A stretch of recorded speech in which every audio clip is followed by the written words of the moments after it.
for so long now, looking out for all the signs. I've been waiting for you, Jesus. 1,000 years is not so long to wait on you.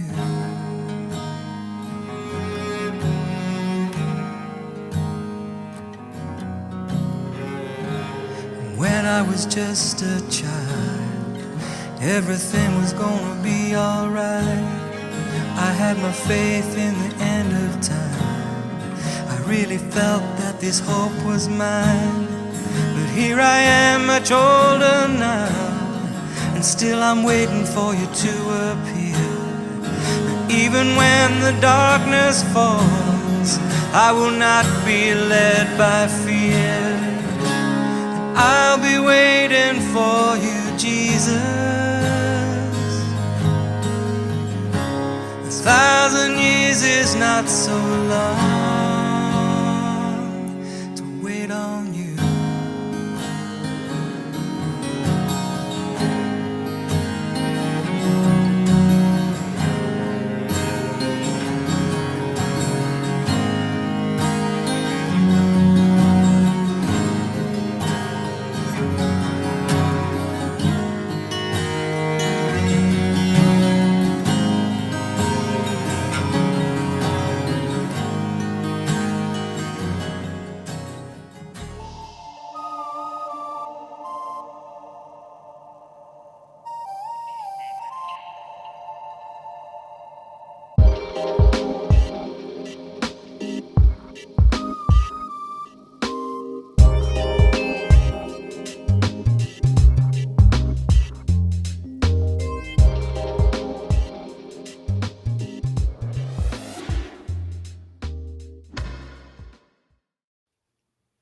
Hello and welcome to another SDA&A. This is our second try at this, and it's working. We're going live to multiple platforms. So welcome everyone on Facebook, YouTube, Zoom, Twitter, etc.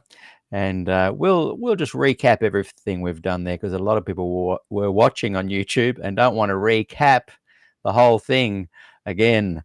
But if you missed the start there on Facebook, go and watch a little bit. You'll see my wife and my beautiful daughter, Renee. We said hi at the start. And then, of course, we welcomed my very special guest today, David Schramm. It's great to have you here, David. And hey, it's great being here for 2 episodes. Yeah, 2 episodes, part 1 and 2. Man, you're crushing it. And in part 1, we chatted about, we're kind of from a similar generation, and I've heard this generation called the baby busters. We're not really boomers and we're not Gen X.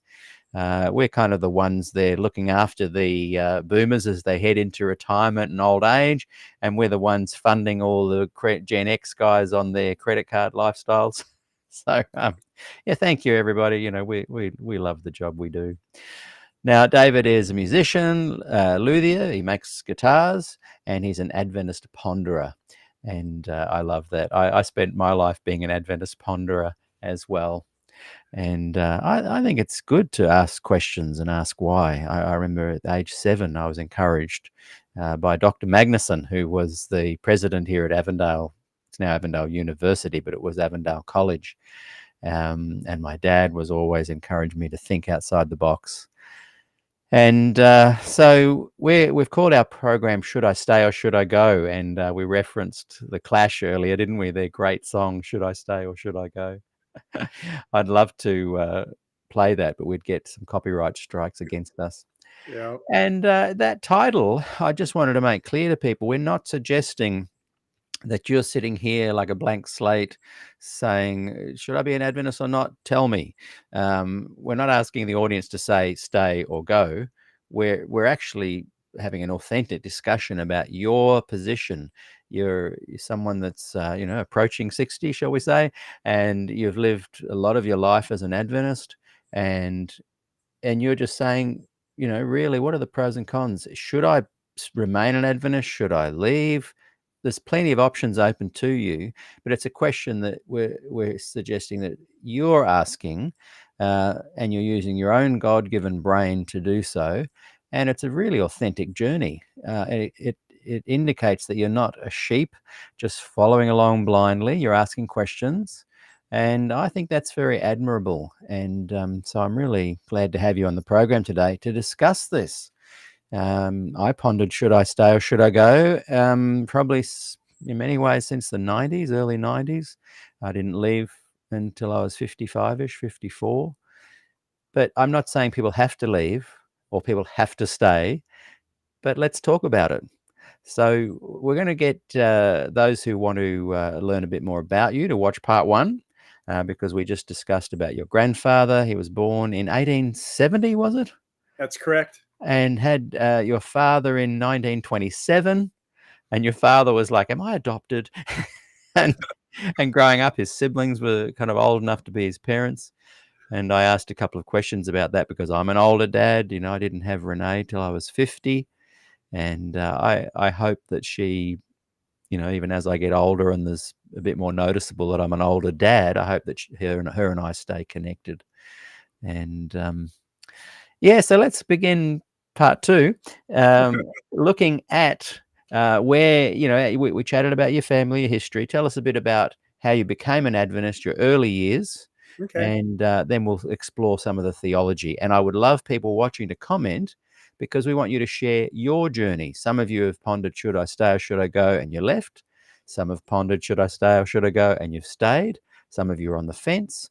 I think either way you go, it's important to think about it and then to decide for where you are right now, where you stand with this, because that'll make you feel a lot happier with life. If you say, yeah, I'm staying, I'm an Adventist, then you can work that out a lot more, easily. So, David, over to you. Tell us a bit more about how you became an Adventist, and just if there's anything else you wanted to say about your dad, who sadly passed in 2018. Sorry for your loss there. That because you were mentioning you had such a great connection, and how lucky that you had a good connection there with your dad. That's just brilliant. Yeah, I was so blessed. I mean, I respected him as my dad, but we were also best friends. And you don't think of, well, your parents not supposed to be your best friend. Well, my dad was my best friend, and he was my parent. So I love that. I love that. What a great testament to him, and to you as well. And he was really, from my youth, or since I was little, he was my spiritual mentor, because the family I grew up in, we our meals, we pray at every meal. Dad would tell stories. In fact, it just dawned on me, I forget what those stories, is it Uncle Arthur? Yeah. Yeah. The We bedtime had stories. those. Yeah. Yeah. We had those. Dad would read after we ate. Dad would read those. I didn't even know what a Seventh-day Adventist was then. I didn't know what an Adventist was until 1997 when I became one. So, Wow. But he had those books. A yeah. literature evangelist must have dropped by at some point. And the funny thing is, too, my dad, I grew up in a Lutheran family, and my dad taught health at his Lutheran church. And guess who he used for the health message? You're kidding me. He showed me his notes when I became an Adventist. Goes, yeah, tell me more about this Ellen White person. Wow. So he was using some of her health stuff in what he was teaching. That blew me away. Yeah. So, and that was before I was Adventist. Yeah. He was doing that. Did he ever talk about the Adventist connection and how he'd made it? Because he wasn't an Adventist. And did he ever become an Adventist? No, he didn't. He's the church that I grew. Well, the church that I had from my youth to when I was adult, before I moved to college. He attended that his whole life. From like 1967, we attended Hope Lutheran Church, and till the day my dad died. I'd take him. We used to meet like every Friday for breakfast, and for 20 years when I moved back to this area, and up to the time he died. And I would always take him to his church and everything. So, but he never. I don't know where we got those books, because he wasn't really he didn't really know what an Adventist was either. Mm, So so that's kind of interesting. yeah. Um, and my mom was an artist, and I've always loved arts type things because of her. I got into the wood carving, making working with my hands. She taught me how to sew, all kinds of stuff. Wow. And I made my own toys as a kid, and I guess that's what led to my lutherie, or building guitars. I was always taking things apart, and Dad going, Mm. "I hope you know how to put that back together, because I'm not buying you a new one." So I'm just pondering again. I've realized your Lutheran connection is because, like, Schramm is a German yeah, name, and your grandfather, as you said, your grandfather, not your great grandfather, was born in 1870. yeah. So he would have been Lutheran, and then was it him that came to America and did the Ellis Island thing, or was it your father? No, it was my grandfather, and I have a picture of 14 of my grandfather's brothers and sisters. Wow. That you can't you look at the picture and you wonder, well, who's the dad? Because there's so many kids. That's You can't. incredible. What a massive Yeah, so family. yeah, it was a huge family. And they all came over? Yeah. Wow. Yeah. Went and And they settled in somewhere in Iowa, because I guess there was a German community. I don't know if it yeah. was Ida Grove, or gosh, I can't remember the names of the cities up in kind of northern Iowa. Um, so, but I don't know. You know, I just know about them. I don't know, and never knew any of them really, except for my dad's older siblings, my aunts and uncles and stuff, which were, they were older, quite a bit older than my dad. So Yeah, yeah. And it's interesting to ponder that if your grandfather had been an Adventist, wow, he would have had some stories to tell of, just like, he was there before 1888. He was alive, he was 45 when Ellen White died. yeah, Um, he was there with 1919, and but he wasn't. He was a Lutheran. yeah, So, tell us how you then, from all of that, kind of sounds to me like a really creative, happy upbringing you had. What yeah. what what made you look outside of that kind of nice Lutheran family that seemed to be a big part of your life? And how did you? So tell us about how you looked outside of it, and then tell us how on earth you then became an Adventist. Well, I always had a strong connection with God, and I think that was because of my dad, and like what I was saying earlier, with all the stories and everything, and praying with me every night before I go to bed and everything. So when I left for college, I didn't really have a church that I attended. Um, uh, and at that time, I was partying, doing all kinds of stuff. But I made a deal with God. I said, God, I'm going to say the Lord's Prayer every night, no matter how smashed I might be. And I did. It was just a thing I did, because I didn't have a church or anything at that time I was attending. And then I met some Christian friends, fellow guitarists. Oh, by the way, I was going to music school at Cal State Northridge at this time, studying classical guitar. And there's a famous Christian classical guitarist by the name of Christopher Parkening, and his teacher was the famous guitarist Andre Segovia. Now, Wow. I bring this up because my instructor at Northridge was a student of Segovia's, knew Christopher Parkening, but my main teacher, Ron Purcell, was also the editor for Andre Segovia's, for certain publications with the Wow. publisher my teacher worked with. So Christopher Parkening attended a church, John MacArthur's church called Grace Community in Van Nuys, California. And I thought, man, I want to go to that church because I want to hear Christopher Parkening play guitar. Guitar. Makes sense. So that's how I kind of got into going to that church. And then in 1993, my wife Sue and I got married, and we were attending that church. And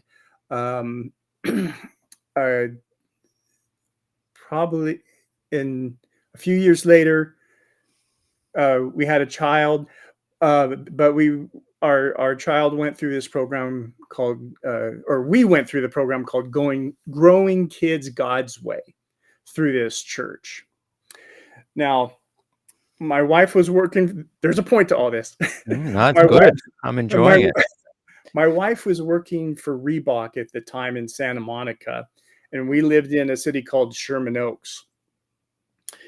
And she was 7 months pregnant, and they said, you need to move to Gilroy, California, which was about 300 miles north. And you need to do this if you want to keep your health insurance. Wow. To do with her work, the Reebok company was saying this. Yeah, because they were closing that store. Oh, I see. Right. And they were going to, we were young then, and it's like, well, what are we going to do for insurance? So yeah, I stayed in Sherman Oaks. She went to Gilroy. 2 weeks. We scheduled the birth. so I flew to get her. We came back, had our daughter, and during this time where she had the maternity leave, my parents went over to Gilroy to find an apartment for us because we had to move back after that. So we moved to Gilroy, which is just south of the San Jose, San Francisco area. Yeah. Near the coast. We were wondering, what were we going to do for a church? So like on our move, our first night there, I prayed and I asked God, I go, God, lead us to a church, start our new life here. Well, the next morning, which was Easter morning, I think it was in 1996, there was some kind of advertisement for Revelation studies or something like that. I go, oh, this is cool, because I was watching the baby while my wife ran. She was the manager of the Reebok store in this new outlet center in Gilroy, California. And so I sent that in, and a year later, after sending that in, that morning I was thinking, man, I wonder what happened to that Revelation studies thing I sent in.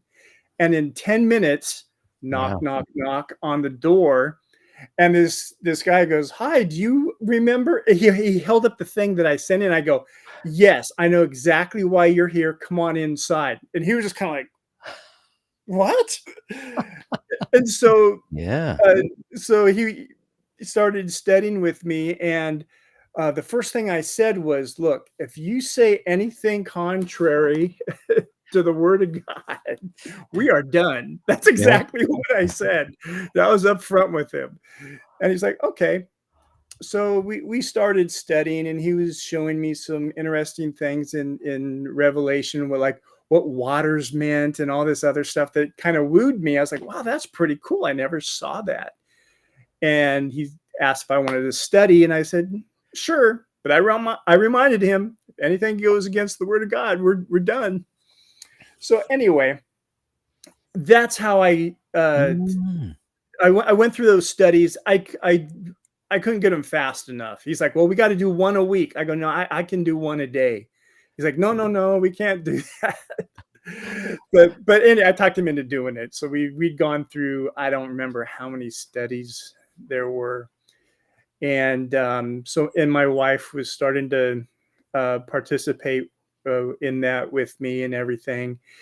And we came back. We got baptized and started keeping Sabbath. Reebok. Well, she actually changed from Reebok to Nike. Oh yeah. And they were giving her a hard time, giving her really terrible hours because she wanted to keep Sabbath. Right. So right around that time when things were getting really rough, I got a phone call from one of my guitar teachers who taught at Fresno City College and said, "Look, Dave, I've got cancer and I'm dying, and I want you to take over my position teaching at Fresno City College." And so, and this man was real, man, fantastic, godly man, another mentor in my life spiritually. I don't know what denomination he was, but he passed away when he was like 47 years old, and a very happy guy. You know, he had these melanomas and stuff. I'd go visit him. He'd be like, "Hey, Dave, how's it going?" I'd start crying, and he's comforting me. He's still really you know? being positive. Wow. Yeah, he was the most positive guy. He's like comforting me, and I'm supposed to be there for him. And Yes. but anyway, great guy, and that's how we went from Gilroy back to Fresno, where I grew up, because I get that position. All these things started opening up when we committed our life to God and got baptized. I had been baptized in the Lutheran church, but that's when they sprinkle you. Yes. And then I went through confirmation through the Lutheran church as a teenager. And then we started attending Fresno Central Church and going to prophecy seminars and everything, and which I always found interesting. The only thing I've always had, I don't want to say I was skeptical. There was just something about Ellen White that, to me, it was like, I just want this. Yeah. Yeah. You know, Yeah. when they'd mention Ellen White, I love her writings. I mean, she's written some beautiful things, but I never really saw her as a prophet that's equal to the greats in the Yeah. Bible. Yeah. There was just something that I know that was probably one of the 27, or I guess there's 28 fundamental beliefs 28 now. I mean, when I got baptized, Yeah. you know, I guess you had to say, "Yeah, do you believe Ellen White's a prophet?" Yeah. Yeah, okay. Yeah. Yeah. Yeah. I know what you mean. Yeah. But it's I wasn't really sold on that. I don't know. That's really not the right word, but I didn't have that. There's just something that just didn't sit right, because it was like adding to the Word of God. Yeah. And I felt like if I can't, and this is kind of how I feel now, is if I can't prove it through the Word of God, if I have to go through this other source, I can't trust that other, or put my faith in that other Yeah. source. Yeah. And isn't it an irony or a paradox that there's wriggle room for the Adventist apologists on every level to say, well, Ellen White said go through the Bible, take the Bible first, but you'll read, in particularly in the 27 fundamentals, they've watered it down a little bit in the 28, but in the 27 it was she is an ongoing authority. So it's hard to and I'm interested to know how you felt in those early days of the study, where you were saying, hey, it's got to be Bible based. They very rarely bring in those nuanced, more difficult to understand kind of Adventist doctrines in those early stages. Did you find that? It's not till you're Well, kind of in and signed and baptized that they start going, and by the way, probation. Let's talk about that. yeah, it's the it seemed like all the pieces of the Bible seemed to fit with Yeah. all the prophetic things that, they went through the 2300 days, and how the sanctuary Yeah. message, and all of that. Everything It's like, wow, this is beautiful. Everything just Just fits. fits, yeah. And then when they point out the Sabbath and, oh, did you notice this? It's not until later that the beauty Adventism is hard to really unpack, because at every point there's an answer to oppose what you've said in quite a beautiful way. So it's a very difficult religion to just ask questions. Yeah. Yeah. When the Sabbath came up, I guess I don't say I was a pushover, but it was kind of like, You were in. the pastor I was studying with goes, well, look, the seventh day is, I feel really dumb about this. I always thought the seventh day was Sunday. And Yes. calendars were messed up. So I always rewrote my calendars Monday, Tuesday, Wednesday. So Sunday was the seventh day. I was like, why is it over here? Yeah. It should go over Up here. there. It's the seventh day. Yeah. It's the day we worship, Yeah. From the Lutheran church. I'm thinking, okay, Sabbath is Sunday. It's Sunday, yeah. So I was like, oh yeah, you're right. That is the seventh day. Let's keep it. Yeah. Yeah, exactly. It's Meaning not Sunday. naivety, it's just how you've been raised, and that's what you're taught. Very few apples fall far from the tree.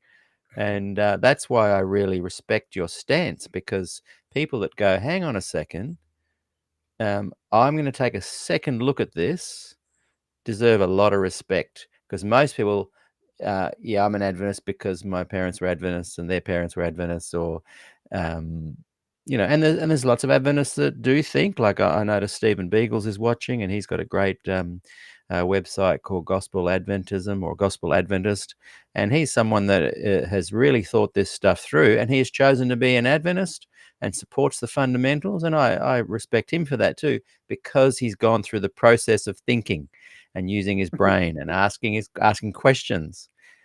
So you're kind of at this point. So your wife had left Nike by this stage. You'd gone to teach at the new school. You'd started to immerse yourself in a local Adventist church. Yes. Yeah. We moved from Gilroy to Fresno, and Fresno Central. Steve Bohr was the pastor there. Oh, really? And so That's interesting. So then I became an elder there, and I didn't think I was ready to be an elder, because it's like I become an elder, boom, go serve the people communion. I'm like, what? Help. Yeah, the more they can make you have a sense of ownership to the place, the more you're going to stay. Really, the statistics show.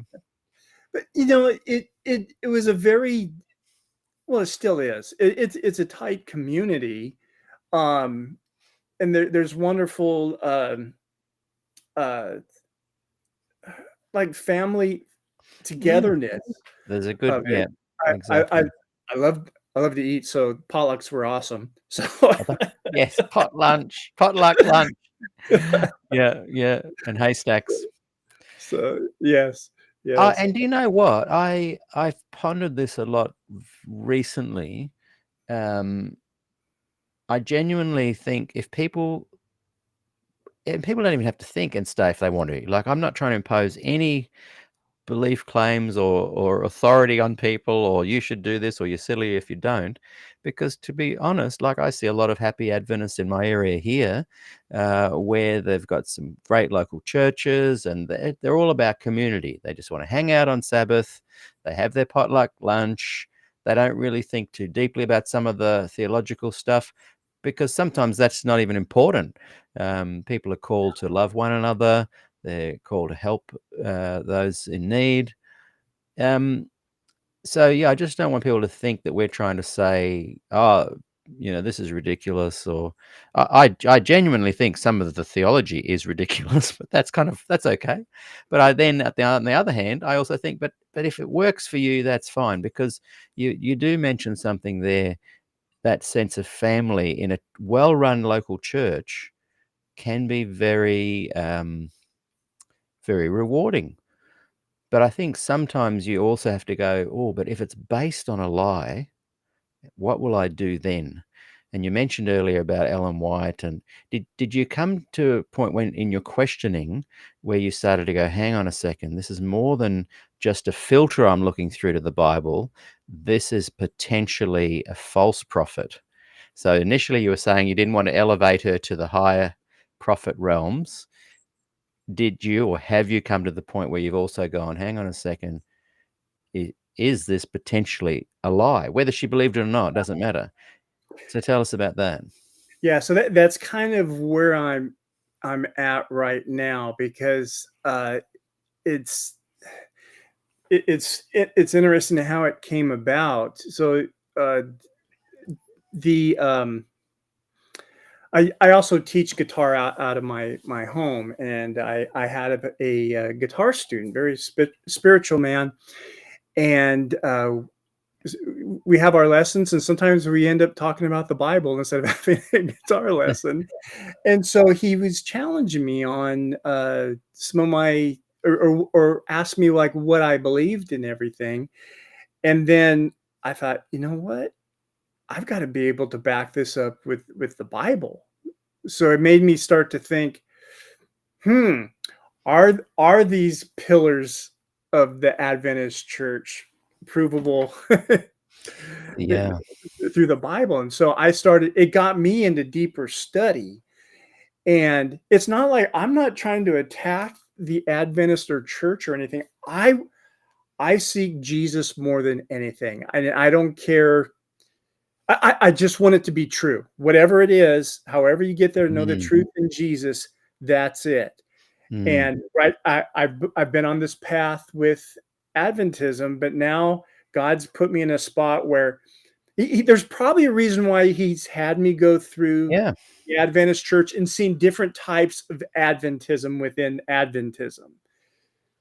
Anywhere from the liberal to the conservative, to the people that are strict vegan, and those that eat meat, drink coffee, which I'm in that camp. So maybe that'll disqualify me. Right? Yeah. So I've actually got two cups going today. If you see me going this hand and this hand, it's not a magic trick. So I've seen Adventism from all different types of churches and everything like that. But it's Jesus first, always Jesus. You know, and that the Adventism thing is that was my way that I thought God wanted me to be on, because I felt so close. Oh, I still do feel so close to God. But now he has me on this journey where it's like, you better make sure this is right. You've learned great things. I've learned how to witness to people. Well, I learned about witnessing and all these wonderful things about Jesus, but there's certain things that need to be true. They can't be from an outside source, or if it is from an outside source, can I prove it from the Bible? Yeah. So this goes back to the thing I was talking about when I first became Adventist, and I told that pastor, you know, if it goes against the word of God, we're done. Yeah. So it's what I'm coming back full circle to. Well, yeah, full circle and ready to go. Maybe you guys aren't just about the Bible. Now, I want to say right here, because I know a lot of progressive Adventists think I'm attacking them when I say this. We're kind of talking about the traditional Adventist view here. A lot of gospel Adventists, progressive Adventists have reconciled with themselves. I even think it's a different religion. Like the gospel Adventist doesn't quite realize that they aren't really Adventists. They've grown from Adventism, to me, so differently that they're chalk and cheese. But that's a whole other topic. So what we're talking about is this Steve Bohr kind of Adventism, the Doug Batchelor guys, the Walter Veith, Mark Finlay, Ted Wilson, even this kind of Adventism that purports to have Ellen White deeply involved with the whole process. Yeah, and you've said to the guy, you've come full circle. the Bible. You got to prove it from the Bible. Now you're going, you got to prove it from the Bible. I'm wondering if you actually are. And in my own kind of studies on this, I've felt like maybe not only are you not filtering it through the Bible lens, you're actually offering a gospel that is in error to the Bible and actually leads people away from the actual gospel. What are your thoughts on that? Like, I'm trying to work out, are you thinking, okay, well, it's just not really a gospel that's for me. I'd rather go straight to the Bible. I want Jesus, the truth, unfiltered. Or are you starting to think that maybe this kind of Adventism, the more traditional Adventism, potentially is dangerous for people and their mental health? Are you coming to some conclusions there or thoughts on that? Yeah, because I didn't deeply study Ellen White's writings and stuff, there are a few things that I have read that really always troubled me, and it actually goes back maybe 20 years ago, and it made me question if I was saved. I mean, it really Yeah. it made me feel like there's no way. How can I be saved? And I'll tell you what it is. It was I'm probably going to get this wrong. You might know what I'm talking about. It was somewhere where Ellen White's talking about when Jesus, our our mediator, is gone, Yes. and we have to be sinless on our own. There's Yeah. no way. Yeah. There's no way. Yeah. I can't. I've had. It's like I'm dead. I'm gone. Yeah. There's no way I can do that without Jesus. I've just been exploring this very deeply in the last 2 weeks, and I don't think I've quite fully understood it yet.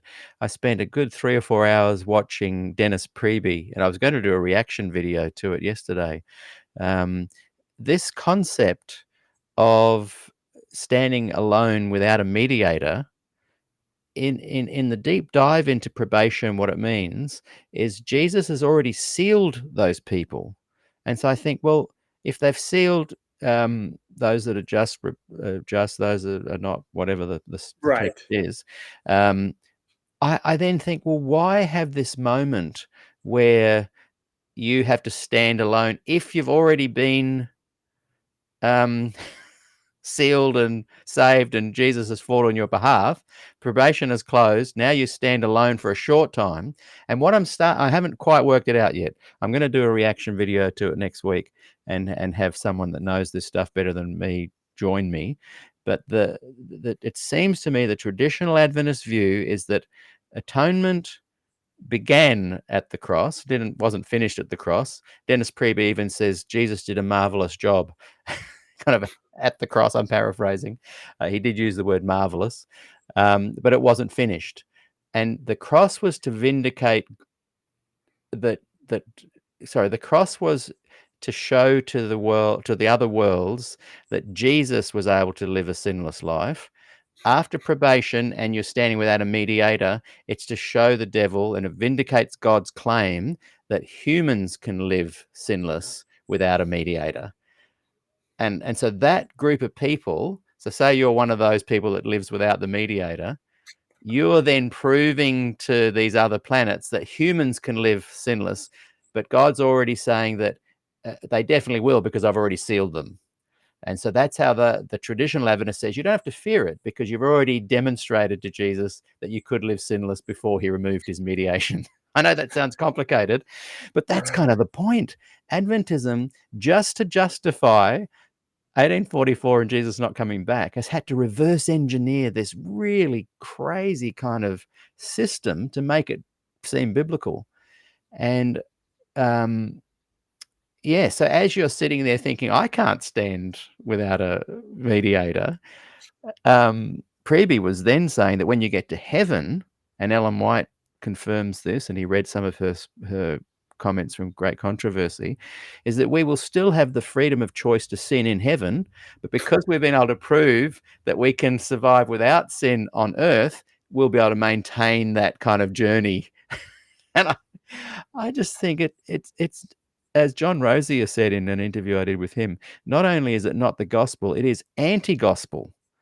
And again, I'm not referring to the Steve Beagle's kind of gospel Adventists. I think they've got their own thing going on there. I think Stephen calls it law Adventists and gospel Adventists. They are chalk and cheese. They're two separate things. I'm talking about the traditional Adventist here. So you're pondering this kind of stuff, this gospel that's maybe not biblical. And I guess I'm trying to dig deep in and ask you, are you starting to think that it's anti-gospel, not just not gospel? Yeah, I'm kind of in a I don't want to put shock. you on the spot with that. Yeah. No, it's okay. I love this. I'm reanalyzing everything because I don't want to be wrong.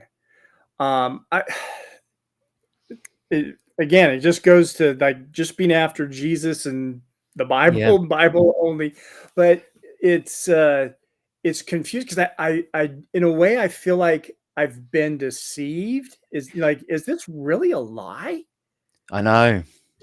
It's I know. like it's like, well, yeah, I can prove that 2,300. I can do that. Yeah. Oh, Yeah. I know. how I do you know. do that? Even Can after you do that? leaving, Oh, I think like that. Yeah. Yeah. Yeah. Even after leaving, I still think, yeah, I could still prove that, I'm sure. And yeah. it's a terrible thing to think because you don't want to come across as someone's going, this is a deception. Like it's one thing to question it and go, well, it's just not focused enough on Jesus, and I'm going to go to the source and I'll just push Adventism back. But it's another thing to go, hang on a second, have I been duped? Is this a deception? Is this set in place to actually deceive even the most elect? Yeah, and it's funny you mentioned that deceive the elect. It's like, well, that it's almost like no matter what side I'm on, it's like, am I deceived on this I know. side? Am I deceived on this side? And then you're like, oh no. I know. Everything could be a deception. Yeah, so Well, yeah. that's what gets you into the Word of God more and to study to make sure you really do uh are on the right path with everything. And I find myself now just tell myself, Dave, don't worry about the prophecies and all that stuff. Get back into the Gospels. Focus on Jesus. He's not going to lead you astray. Keep your eyes on him. This other stuff is just a distraction that's going to make you question if you're saved or not, which is exactly what the devil wants. He doesn't want you to think you're saved. He wants you to think you're lost and there's no way that you can be good enough Yeah. for Jesus. So if we Yeah. keep our eyes on Jesus, Yeah. if he lifted up, he's going to draw all men to him. So that's where I'm at. Isn't it interesting that Des Ford comes along and a lot of other academics and scholars in the 60s and 70s post questions on doctrine and comes up with a really feasible kind of Adventism that loves the Sabbath, loves Ellen White, the health message, but does away with 1844, the investigative judgment, the sanctuary doctrine, says it's unbiblical. It's interesting to me that kind of Adventism had legs, but it was scuttled. It was suppressed. He was fired from his job. Well, I'd like to talk about that for a second. Yes, please. So I had never heard of Des Ford till I listened to your program. I had never heard of him. I had never heard of all these controversies from Wow. in the church. I had never heard of that. And I've been in the church since 97. So maybe it was hidden from me somehow. Until social media, they were good at hiding it. Yeah. Yeah. So I'm reading his book on that. What was it? 1971, the event that happened that he presented about The 1979 October 27 forum meeting. Yeah, it's in a book. Yeah. Transcribed. Fascinating. Yeah, I've just started reading that a couple days ago. So yeah, it's like, wow, I didn't even know this stuff was happening in the church. And I think there was something similar in 1910 I think happened. But see, I didn't know those things in the about the Adventist church history. Of course, they don't want anybody to That's know, right. because you'll start, like me, start Start questioning, questioning. go, wait a minute. Yeah. It would be nice to know if the Adventist church said, look, there's people that think who are against our message and those that are for it. Here's Yeah. how we can prove that we are right. Yeah.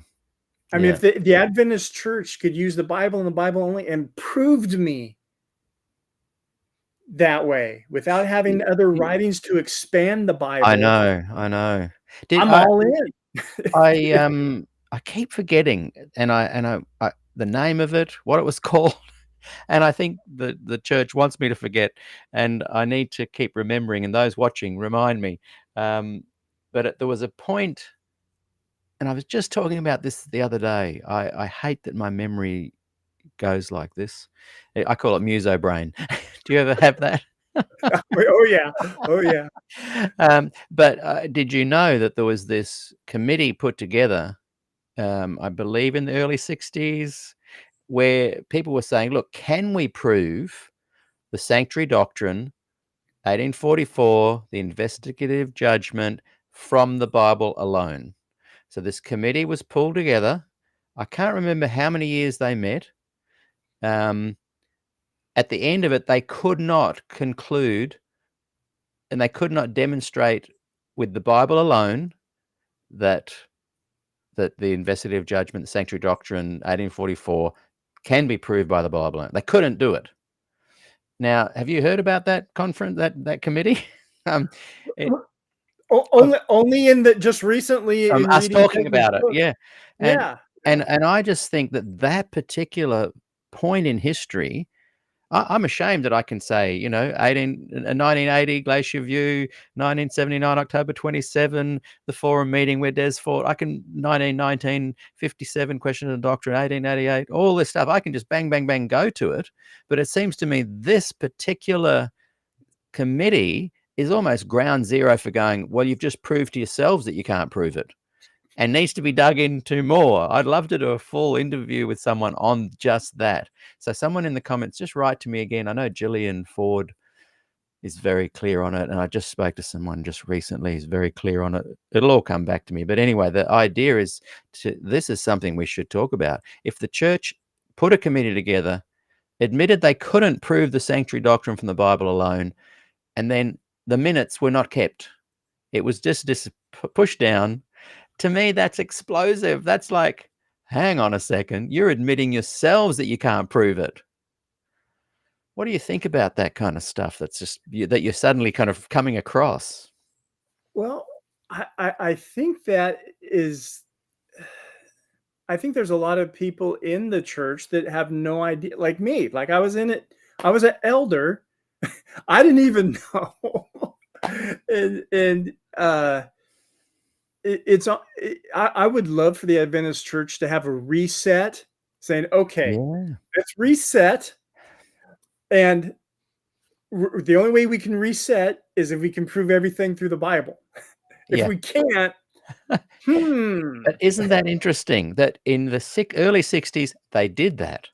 They said not only did they have the Questions on Doctrine book come out, where they go, we want to prove that we are more evangelical. Not only did that come out, they then have a committee that says, let's reset.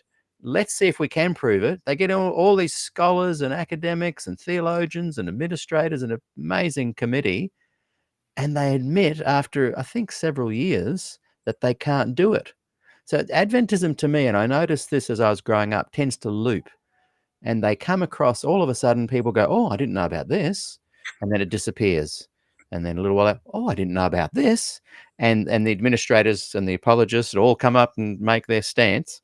But the reality is that that the very fact that you and I are here to 2024, and we're saying, hey, wouldn't it be good if they reset and looked at this when there's a history of them doing that very thing, 1851, 1888, 1919, 1957, this committee I'm talking about, I think it was called Glacier View. I think it was called DARCOM, like Daniel and Yeah, Revelation that's right. Committee or something Yes, like that. Darcom. That's right. Thank you.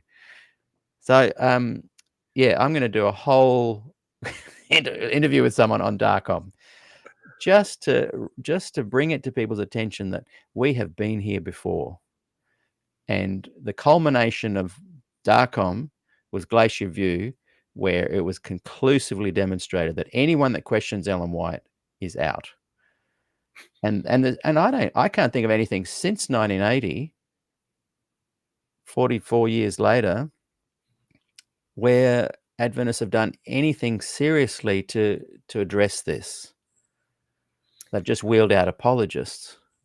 Well, one thing I've noticed in the Adventist church is there in the time span that I've been in it, it was common to quote and even admit, okay, Ellen G.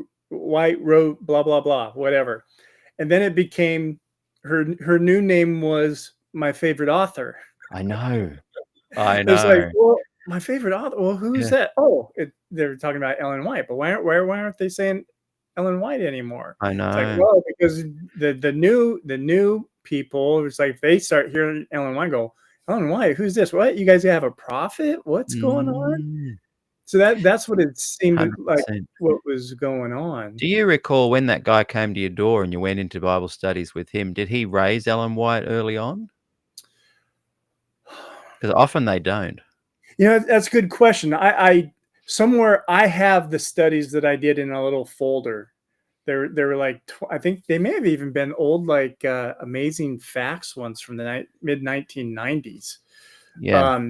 But I have that in there. It'd be interesting to go in there because then I could see where they brought that up. But I remember they're bringing her up, but it was one of those things I thought that, well, I don't quite understand this yet, but everything else seems to fit. So Yeah. I guess Yeah. this is the right thing. It's like I'll go Yeah. along for the ride. Yeah. You know. I'll just bring up Ellen. Ellen G. Ford. Gillian Ford just said, no, not Darcom. That was after Glacier. This is why I get confused. And Norm said Darcom was a snow job as well. So I know they did have a Daniel and Revelation committee after Glacier View. Gillian, if you're still watching, what's the one I'm referring to in the 60s? I'm pretty sure Ray has just said, and I'm pretty sure he's accurate, that I'll just bring it up on the screen. Sorry, I keep interrupting you, Dave. I'm having Hey, no, it's I'm like a having proper good conversation. I'm loving This is these awesome. conversations. Ray said it was 5 years and they left no minutes and wrote no report. And William Johnson was one of the on there. Yeah, I remember 4 or 5 years. I do remember that Bill Johnson was on it, and I don't know if you saw my show with him. If you haven't seen that one, David, go and look at season 2. It's on. I recently reposted it sometime in the last 6 months. Just look down Bill Johnson. In my interview with him, he even says that he doesn't believe anything supernatural happened in 1844. And to me, and they go, it's providential. But to me, if the leader, one of the high-level leaders of the Adventist Church says nothing supernatural happened in 1844, October 20, that's warning bells. But because he then goes, oh, but look, and I'm not referring to you here. You mentioned Jesus, the focus. This is different. But he does it in a placating way. Let's not look over there. Let's focus on Jesus. And look, I loved that he was retired, and to me, that interview wasn't a mockery of him. It was him being his authentic self and courageous. He suddenly spoke up his truth, and I many criticism I could have of him from his 1984 John Ankerberg show, the myths that he planted in that interview exist to this day in errors and inaccuracies regarding Glacier View because of him. It turns out he was on this committee we're talking about that went 4 or 5 years long. There's people like him that have fostered these myths and these wonderful beliefs in Adventism, but the reality is you cannot prove 1844 from the Bible alone, and they have reset and tried to do that many, many times. Was someone writing and just letting me know what it was called? I will look into this more later, but because I think it's a really important. Sorry, I wrote a bit earlier. I'll just see who's saying this. I can't remember if you. Oh, this is Gillian. Sorry, Gillian, we're getting so many comments, I just can't keep up, which is a great sign of people being interested in this topic that we're talking about, David. And when it reaches about 100 messages, they start disappearing. So Gillian wrote a bit earlier. I'll bring it up on the screen so we've got it documented here. About 1960 to 1965, there was a Daniel Committee. Okay. I will send you what Ray Cottrell says. Stephen, sorry, a series from the GC is unlikely to be right. She's referring to another part of the conversation. Okay, so we're going to dig deep into this one, David. I'm glad we're having this conversation because you're reminding me that you have freshly come across this stuff, even though you were an Adventist for years. Yeah. And I think we need to have some resources we put out there to show that gospel Adventists, progressive Adventists, have tried their hardest to make Adventism work. But at every point, they have failed to prove that 1844 is biblical. And if it's not biblical, what do we say about that? What does that make you think? If we can't, if those committees had produced a report and had produced minutes and said we can't prove it, but we rely on Ellen White's visions, what does that say to you? That they rely on her visions? That's the only way they can get to 1844 is with Ellen White. What does that say about Adventism if that was admitted by the church? And they're not going to admit it, though they will have committees that disappear into the ether. 1919, those minutes weren't even discovered till the mid-70s. If there was that strong of a reliance on her visions and her being the new prophet, modern day prophet, I'd be gone. I mean, it's like it. I want to read it. I want to read it in my Bible. I don't want to read it anywhere. I know. But let's look at 1960 to 65. They have this committee meeting. I mean, I'm all fired up to look into that more deeply, to do a full-on episode on it. But there was a committee. They didn't report. They behind the scenes concluded they couldn't. That's why they didn't have a report or anything. That's the evidence. That's the smoking gun right there. And it happened in the 60s. You and I were just in our nappies. Yes, I'm really glad we're having this conversation. This is an interesting point. Colin, how are you? CMB, the ambassador. I wrote to Colin yesterday, close to midnight his time, David, and I said, "Can you come on with me? I want to do a Dennis Preby kind of reaction video, but I don't know. I don't have the skills to articulate, and I know that Colin does. But then when I realized it was so late his time, I said, "Yeah, go to bed. We'll do it another time." So thanks, Colin, for being willing later on to do it. This is an interesting thing that Colin raises, and I'm interested in your thoughts on this, David. Sure. The fact that the guys vilified a legitimate scholar like Des Ford, so they vilified him, fired him, even though at Glacier View, the consensus was that they could go along with that Des and all the scholars there could go along with what was agreed upon. He didn't need to be kicked out.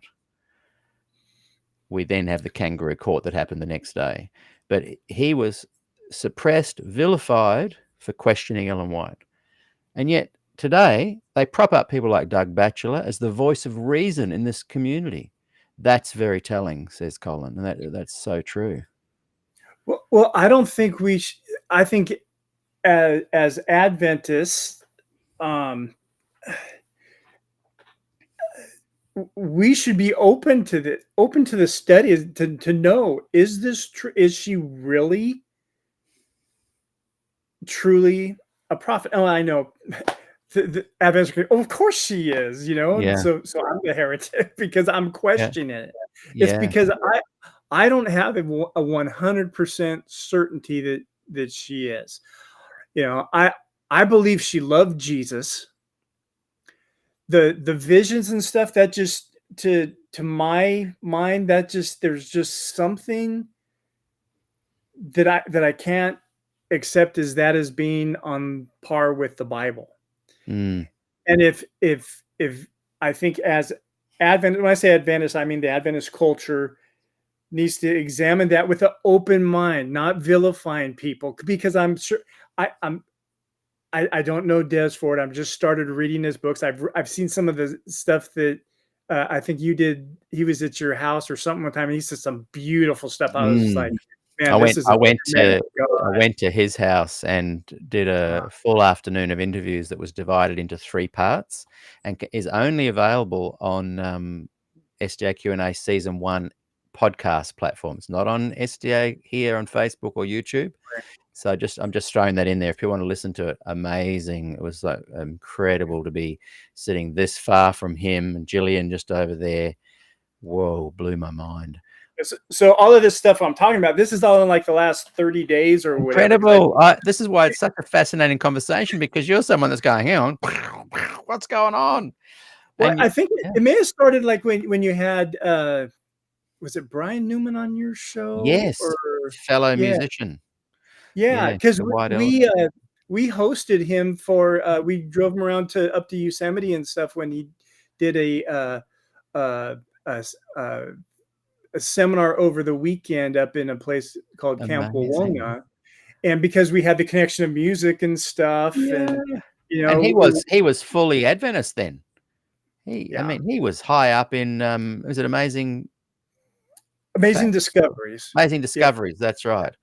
And Yeah. this was right around the time when I think he was on the cusp of leaving. But Yeah. I Wow. at the time I didn't know it, but it was like right around Would that have been. time.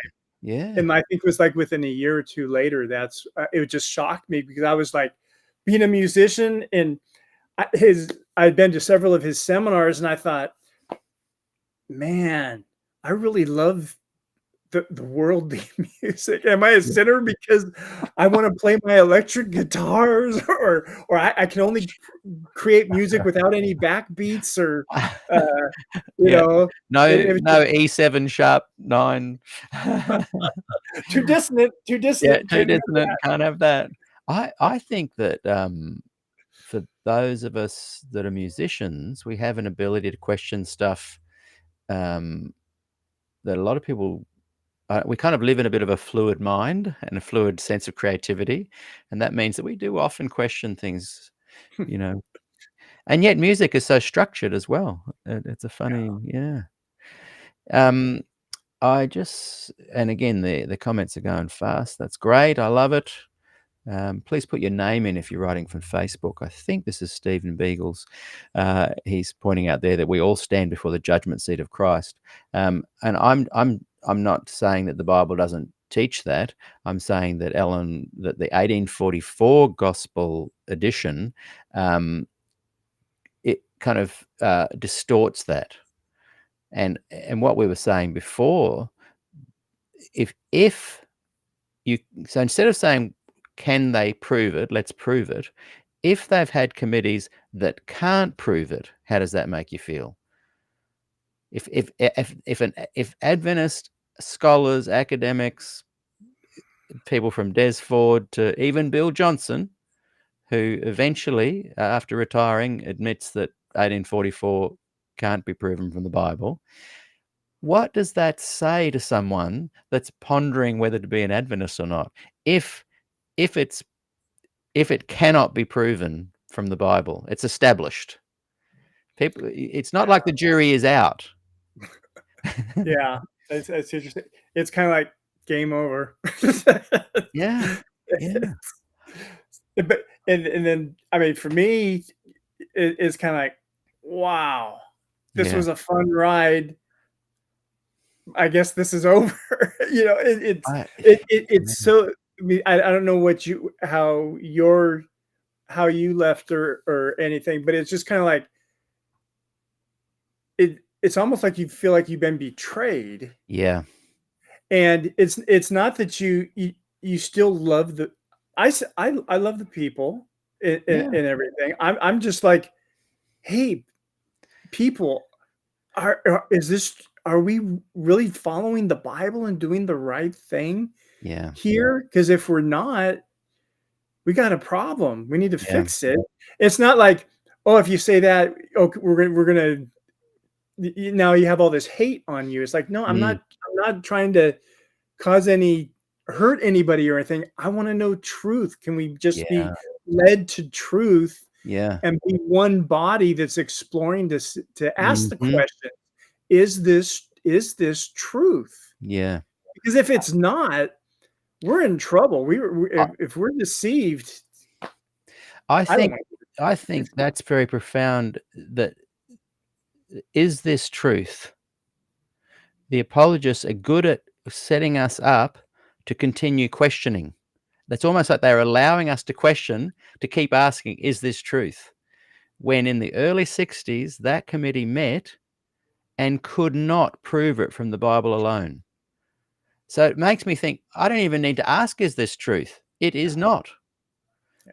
And sure, you might be able to do some mental gymnastics and pull 2,300 days to 450 BC, 457 BC, and have Christ die on the cross at this particular date. And, you can work all those square pegs, round hole stuff. But if you cannot prove 1844, the sanctuary doctrine from the Bible alone, and people have tried, the jury's, it's already done. They've already said, no, the Adventist Church is guilty. And the Adventists are good at going, hey, but let's just keep looking at it. Well, here, this just dawned on me. So I've got two contrary books that I'm reading.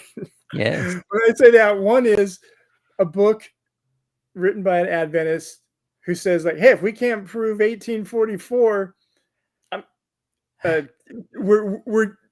our denomination is done. Yeah.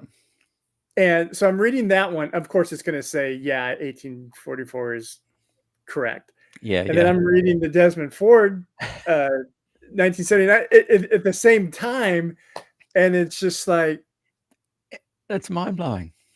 Yeah. Isn't it interesting that the Des Ford conclusion and the Bill Johnson conclusion is that Adventism is not done, even if 1844 is disproven, even if it didn't happen.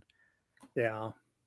And that, like when I asked Bill Johnson in that particular interview, and if you haven't seen it, I highly recommend it, because it's kind of my moment where even though I'd already left the church a couple of years by then, you can see my face doing what you've been doing in the last 30 days or whatever. I'm going, what? So even when I asked him, can you still be an Adventist if you don't believe something supernatural happened in 1844? He said, yes, of course. And look, if people decide that, okay. But to me, I go, well, that means it's based on a lie. And she had visions from God in her ear saying it's not a lie. So if you say to yourself something supernatural did not happen that night, you're then saying that Ellen White is wrong and she didn't have a vision from God because God told her in vision that 1844 is right. And I then think, well, okay, well, how do you let that go in your brain? Because that means it happened. It started.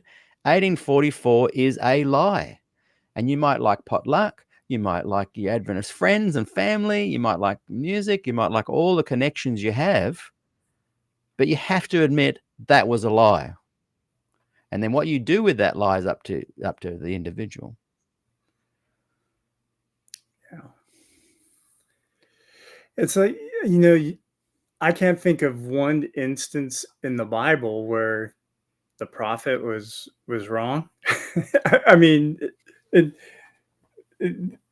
situation like what you just described with Ellen, it's like none of that with any of the prophets happened. Yeah.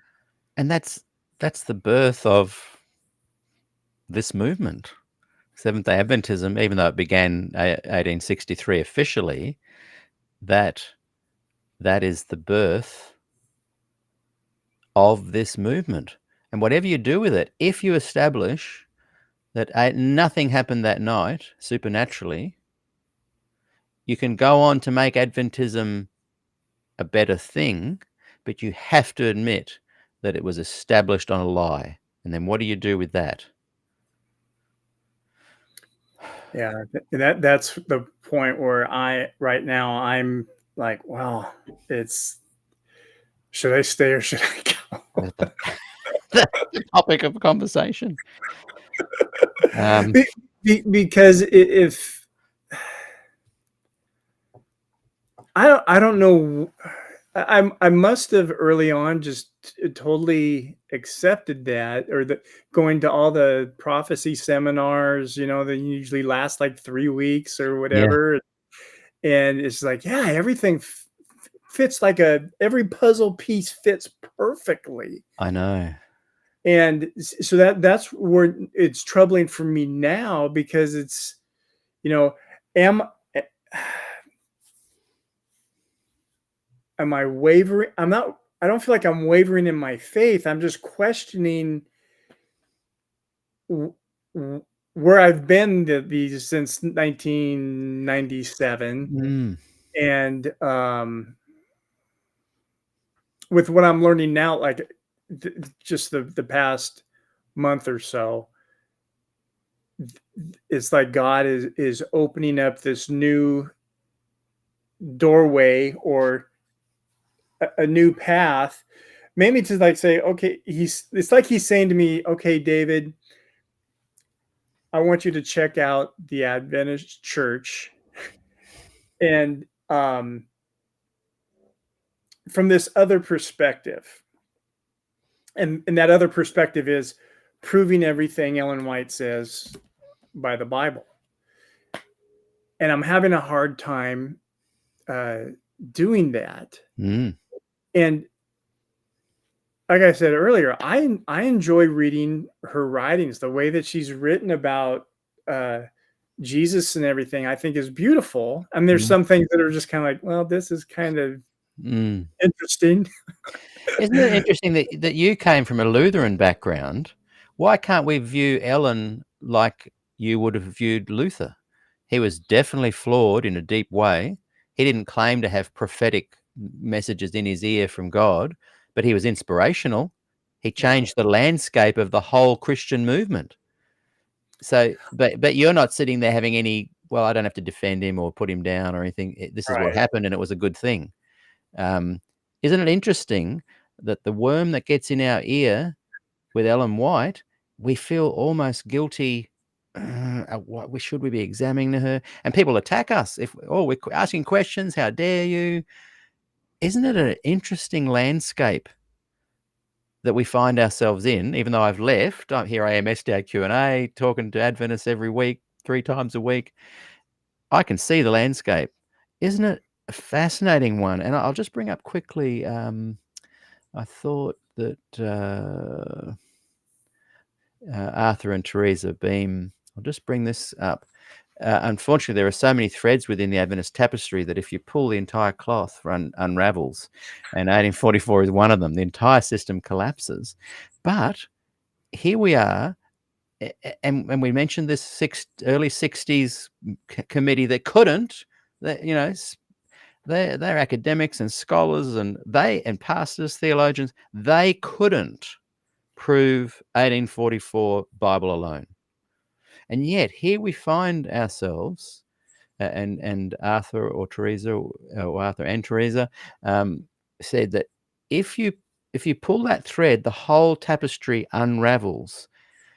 However, here we are, lots of people watching, still trying to keep that tapestry together somehow, criticizing it but wanting to defend it.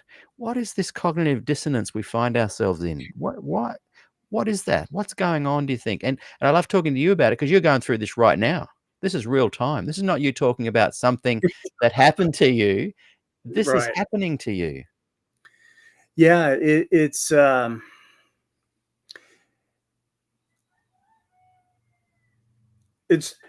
don't know if troubling is the right word. It's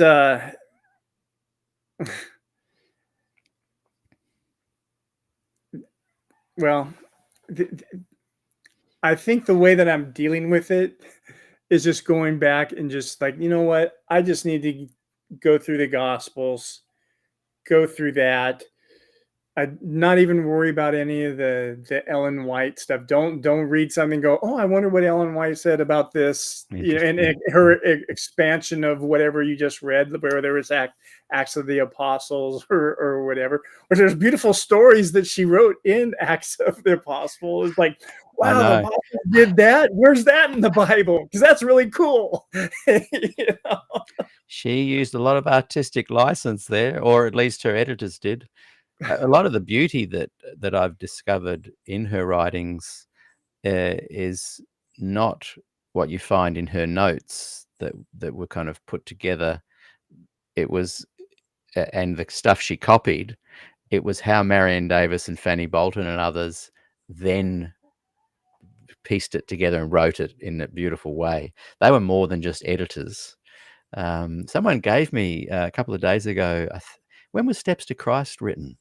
Someone might help me with, and that's I think a compilation, possibly. Anyway, I'm not sure, but it's a really old one. I'm looking forward to reading that compared to one of the newer versions. But what I'm saying is that people like Marion Davis, who had a huge role to play in The Desire of Ages being written, when you read Ellen's notes and things that she just kind of pulled together in a bundle and said, "Here you go, Marion." I'm doing that's a simplistic version of it. She then goes away, and you can then see the parts that she's copied by hand, not referenced from Edersheim and other authors. And then you see what Marion wrote, and you go, "Whoa, that's even better than the plagiarized stuff," you know.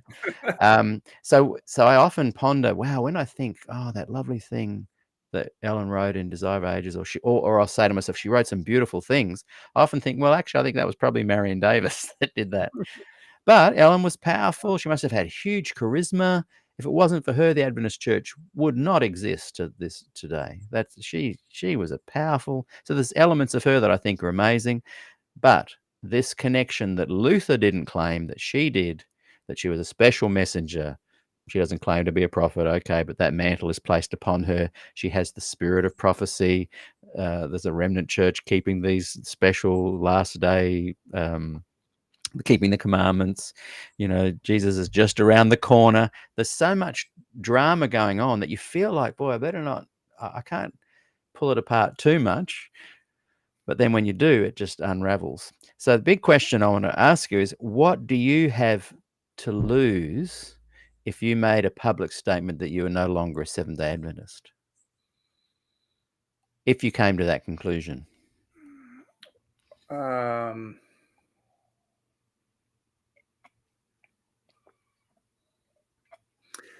That's a good question. It's here's what it would feel like. It would be like I was cutting an arm off. I don't know if that makes sense. Yeah. because it's like I've been a part of this body of believers. I still love them. I don't have any hate or anything for them. I'm still a member of the church. Although I've been to church maybe once or twice in the last 6 years, but that's another story. Yeah.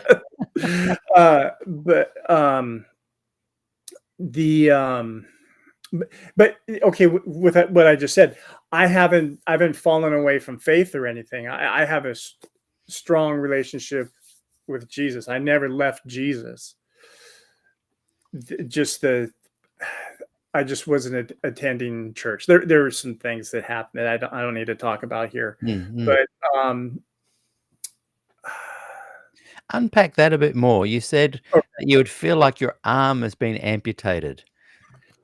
Yeah, because it's like,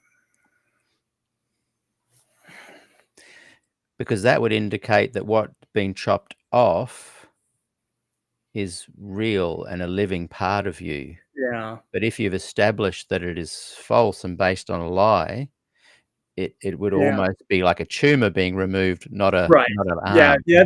That's actually. And I'm not putting. I don't want to put words in your mouth, because to be honest, when I left, I did feel like my identity being chopped off, and that was a living part of me. I couldn't for a Yeah, I while think that's work out who more. I was.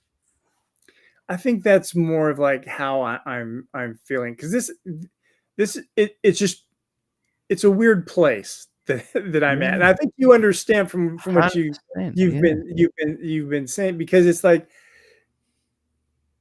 I think I with what I am learning now, there's people I'd like to have conversations with yeah, yeah. locally here. Say, look, this is what I'm discovering, and depending on the answers I get, that's decision time. Mm. So I it's go ahead. I feel like I'm talking too much, because I feel like we're having a coffee in a nice cafe somewhere where we're both sort of chatting, and I know I should be more of an interviewer instead of Well, I hope people participating. are getting something out of this. It's the seeing Oh my yeah, journey and my difficulty expressing this. yeah.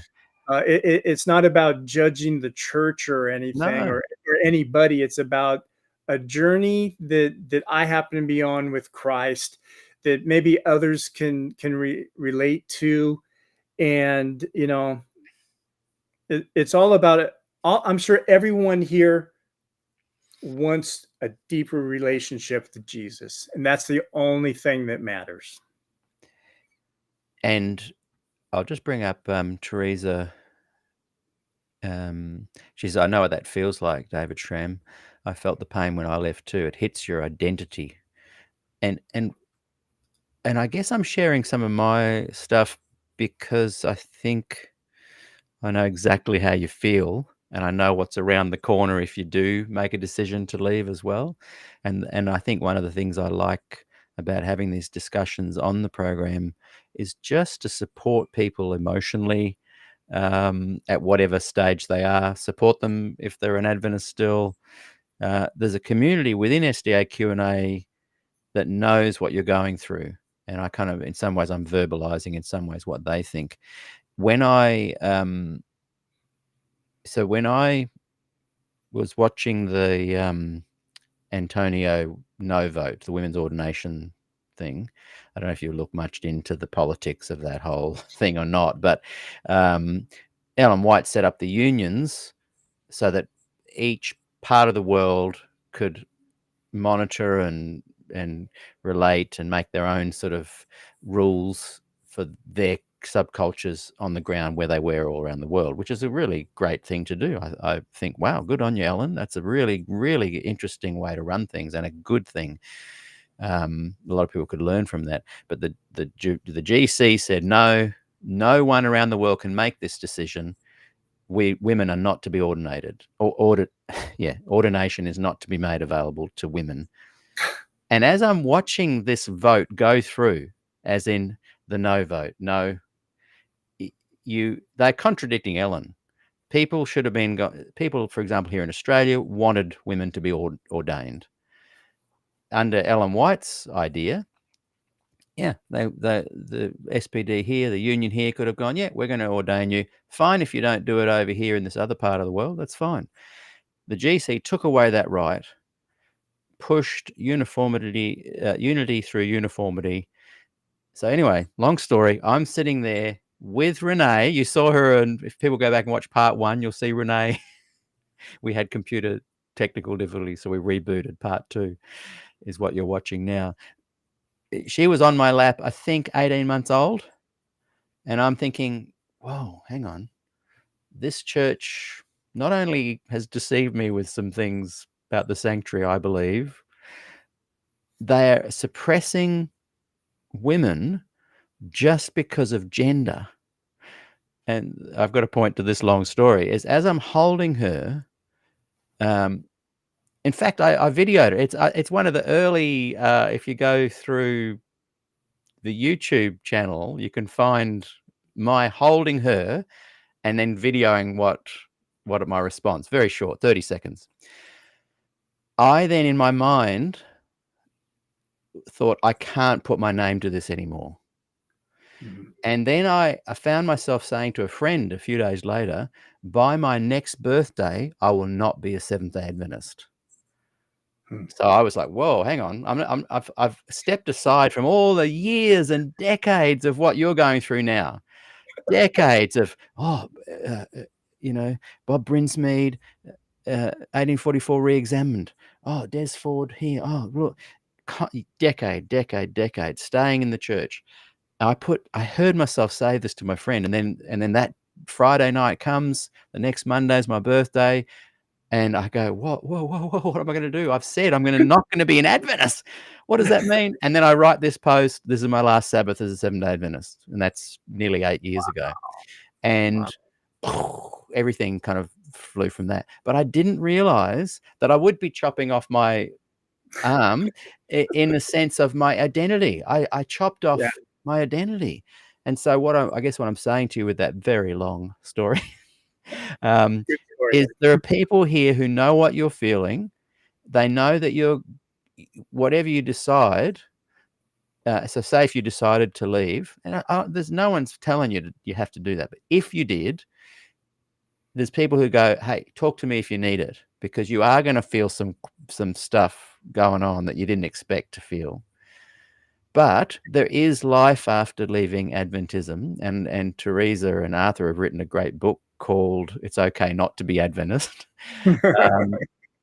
And I'll just bring up Adventist Analyzer. He or she has written, after Adventism, we start to investigate Jesus, not the other way around. And that's what we're commanded to do. Thank you for saying that. That was well timed. And what I've done, and I want to be as authentic as I can to this audience, I did what Dale Ratzlaff says most Adventists do when they leave the church. They take down the path of just total deconstruction. So when I left, I became, I just dismantled everything to the point where I don't have a belief claim to share.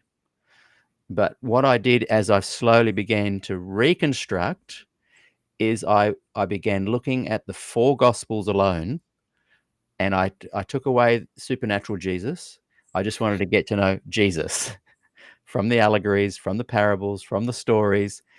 How can I rebuild? And so I'm in that process, and I now read those Gospels as Adventist Analyzer just said, where I'm now investigating that from the most simple 4 Gospels only. And I'm not saying everyone has to do that, but I had to strip everything back. And what you're yearning for by listening to you is a connection with Jesus. So whatever way you do that, whether you totally deconstruct, sounds like you've already got a really solid thing going on. It sounds like you've already left Adventism but don't realize it.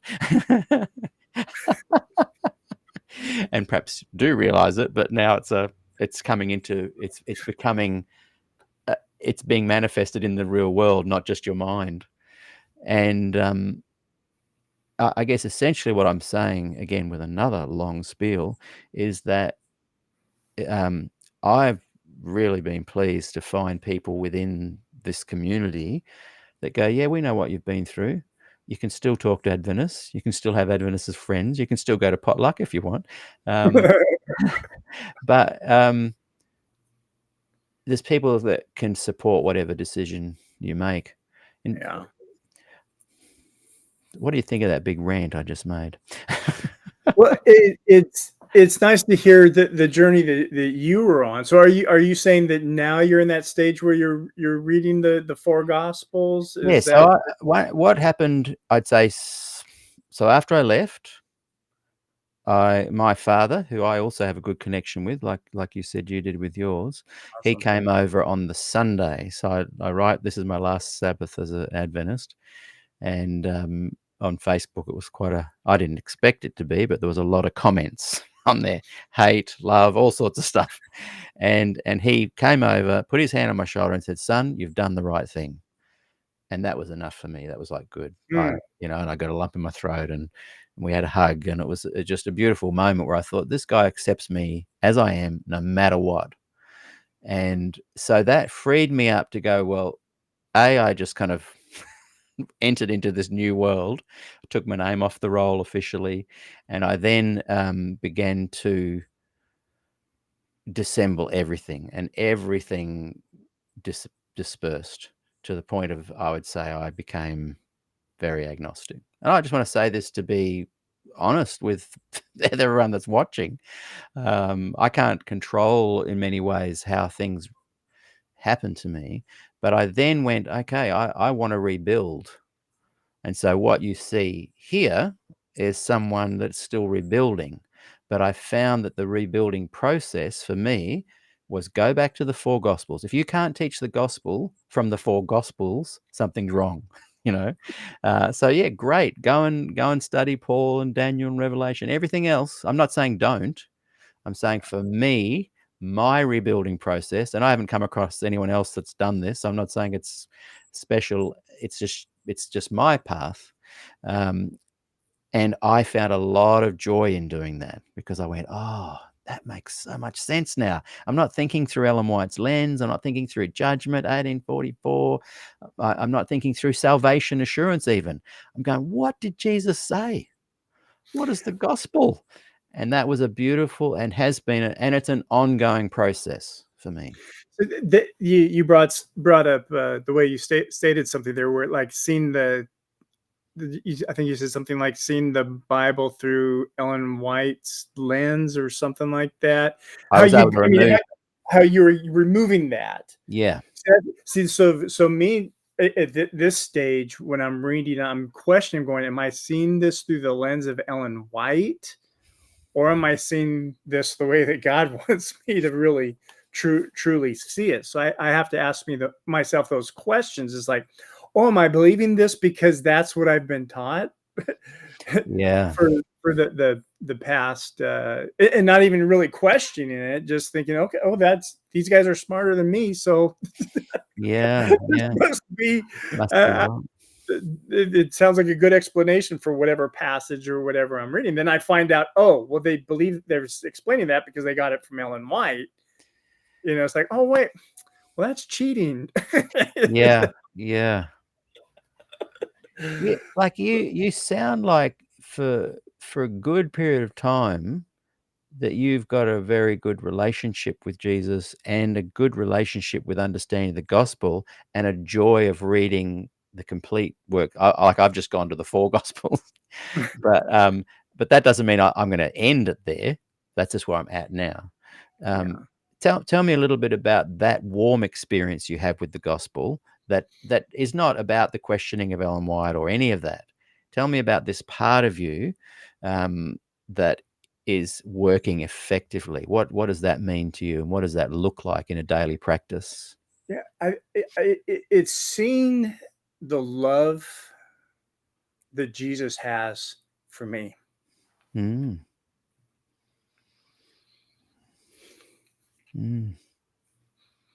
Sorry, it's okay.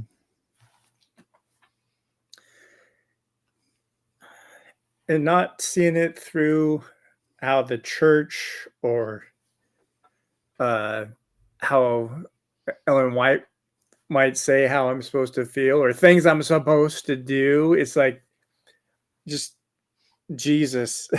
This other stuff, it's cluttering up that relationship. And so it's when I see when you see Jesus like really talk to you and try to filter out all that other stuff.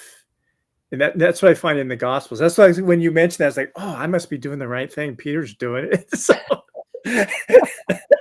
he's on this journey too. That's great.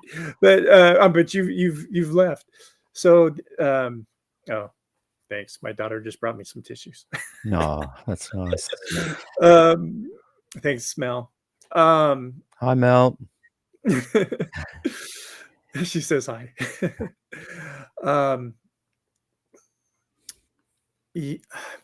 Sorry, I lost my train. No, well, what you're saying that you've got this knowledge that Jesus cares about you. Yeah. And all that other stuff is peripheral. And maybe it will feel like losing a limb, but maybe you're going to get a whole brand new limb Yeah. put on because this Jesus that you know and that you believe in has the ability to do that. Amen.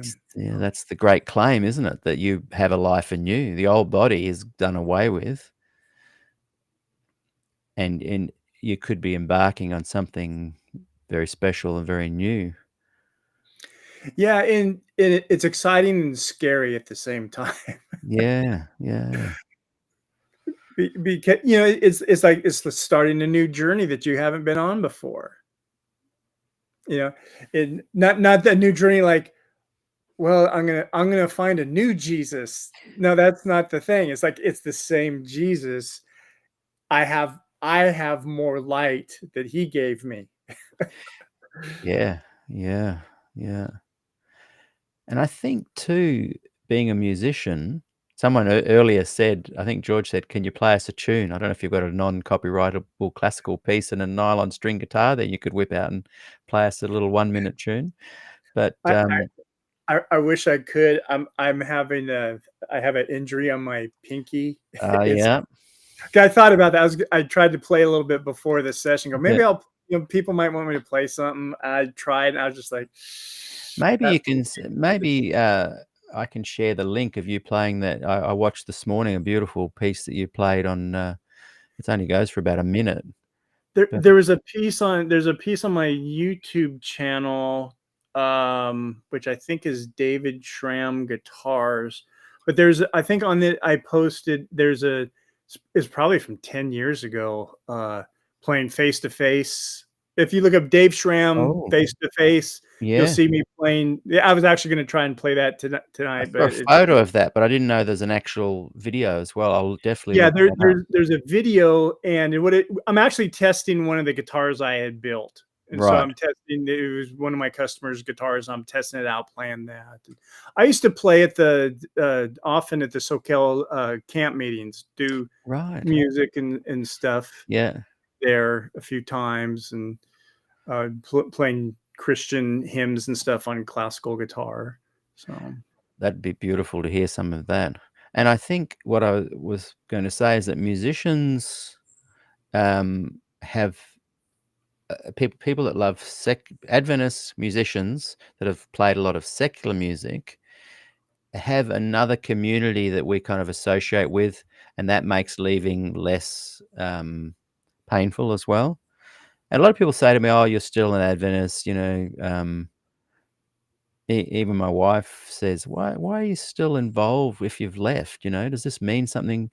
Like to me, it wasn't an amputation, and I'm not holding you to that one, but that was the first thing that came out, and that indicates pain, and it indicates part of you that's a living part of you, and mine was more like a jacket, and I took the mm, jacket off, but the T-shirt underneath still had virtue, honor, gospels. It had all these other words on it, and I just took the jacket off, and I suddenly thought, hang on, I've never been an Adventist.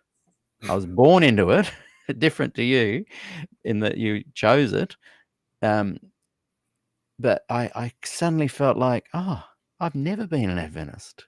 mm, But when people say you're still an Adventist, I know they're saying it with love. I'm not. I thank you for saying it. I'm not in any way offended, um, and I'm not trying to go, oh, that's not what I am. I'm just saying I just slipped off that jacket, and I began a journey to find my authentic self. I lost my identity in many ways because Adventism had so marinated itself in me, and it's 8 years. But I now feel that I've found my identity again, and now I'm trying to rebuild a lot of mhm, my beliefs and stuff. And this show is not really a place where I'm going to ever really say, "Here's my belief claims," because I'm more interested in what, even though it doesn't sound like it today, I'm more interested in what other people believe, why they believe it, can they defend it. That's kind of what this show is all about. But I'm yeah, hoping in this kind of honest conversation we're having today, and I'm going to tag into it Andy Mack, who is going through the exact same thing as you. She watches. I don't think she's watching today, but I'll tag her in later, because people need to hear this kind of story that you're sharing today in real time as it's happening. Yeah. And so I think it's really beneficial. I've started a group. I'll just bring up a little, and it's funny. I've tried to have live meetings with this locally, but it's just never really taken off. Online, we've got about 400 members, and I'm Hmm. trying to encourage people like yourself, fringe Adventists, people that want to kind of go back to the gospel and see it without a filter, to join the group and see what happens. I'm not sure what's happening there, but it's just a group where anyone that does a presentation can only do it from the four gospels. I'm not discouraging people looking anywhere else to any other inspiration, Bible writers, whatever. But a lot of people find it a really great way to go, hang on a second, we're just looking at the four gospels. Let's go from there. So I just encourage, if anyone wants to go and join it, it's a journey. It's something unfolding in real time as well. Voice Life Fellowship. Go and see if you can find it on Facebook. Join the group and be part of the journey to who knows where. But it's not going to be a new church or a movement. But I want it to be a place where people who have had similar experiences to yourself and to me can gather and just, build a bit of a community that's a positive one, that's surrounding the four gospels. That's great. Now, in the comments, which have been, going fast and furious, has there been anything pop up there that you want to address? I haven't really been. I see them there, but I haven't been reading any of the stuff on there. Unless there's a question or something you think. I see Arthur and Teresa Beam. The link above is a video of Mr. Oh, she was. Oh, that's good. I'll bring that up. So there's a link. He's playing the guitar. Yeah, they might have shared it up here somewhere. There could be. I'm sorry. Go ahead. I was going to say, and if people just look up, I put the link up before to your website. People will be able to find it there as well. Yeah, I don't think it's on my website. That's the ShrammGuitars.com. Yes. But then I have a YouTube channel that kind of promotes my guitars and stuff called David. I think it's David Schramm Guitar or Guitars. I'll get you to send me a link later, and I'll put it in the comments so that people can go and have a look. Let's just read a couple of these before we finish, and I'll get you to have a bit of a closing statement as well. But let's just randomly. I haven't checked these. Do you really think you? Oh no, that's a side conversation. Mark Anthony, and should I stay or go? I vote stay for good reason. And Mark, you might want to come on the show and talk about that, because I've really valued your comments in the videos, and I'd love to hear your reasons for staying. No problems. I won't shoot you down. George has said an interesting thing here. The reconstruction can take several decades. I'm speaking from personal experience. And I would say, since my first personal doubts on the doctrine and the theological things about Adventism, and I reckon it took me from almost a knowing that I was going to leave. I think it took 25 years before I finally hit 54 and left. And then after you leave, I'm coming up to a decade now. That reconstruction is not easy, but I think because you've got such a grounded kind of, and you weren't indoctrinated into it. I was fifth generation Adventist. You're able to go back to a time in your life when you had family, good, solid Protestant kind of faith. You're going to be able to return to some stuff that's already anchored inside of your very being. Adventist Analyzer. Love you on the show one day, Adventist Analyzer. Who are you? What is your name? Tell us a bit about yourself too. Salvation cleanses from sin. Please try the golden rule. Eclipses the 10 like day destroys night. And let's see. Michael C's having a conversation with Colin. We'll leave that. Rose Power. The Bible should be enough to get to know Jesus. And I guess where my journey's been is the gospel should be enough to get to know Jesus. And again, I'm not limiting it to that. I've just gone, boy, I have to just cut everything off and go back to very, very basics for me. My brain's fairly basic. And Rose, is this Rose Power that I know? I thought Andy Mack was an Andy Mack that I know. It turns out it wasn't. So I don't want to just assume. And Colin, who left Adventism, what is it, 20 years ago now? 15, 25? I can't remember. I've had some really great chats with Colin. I've not left faith. Yeah, so there's some good comments that you can go and engage in on Facebook later as well as YouTube. How did you feel before coming onto the program?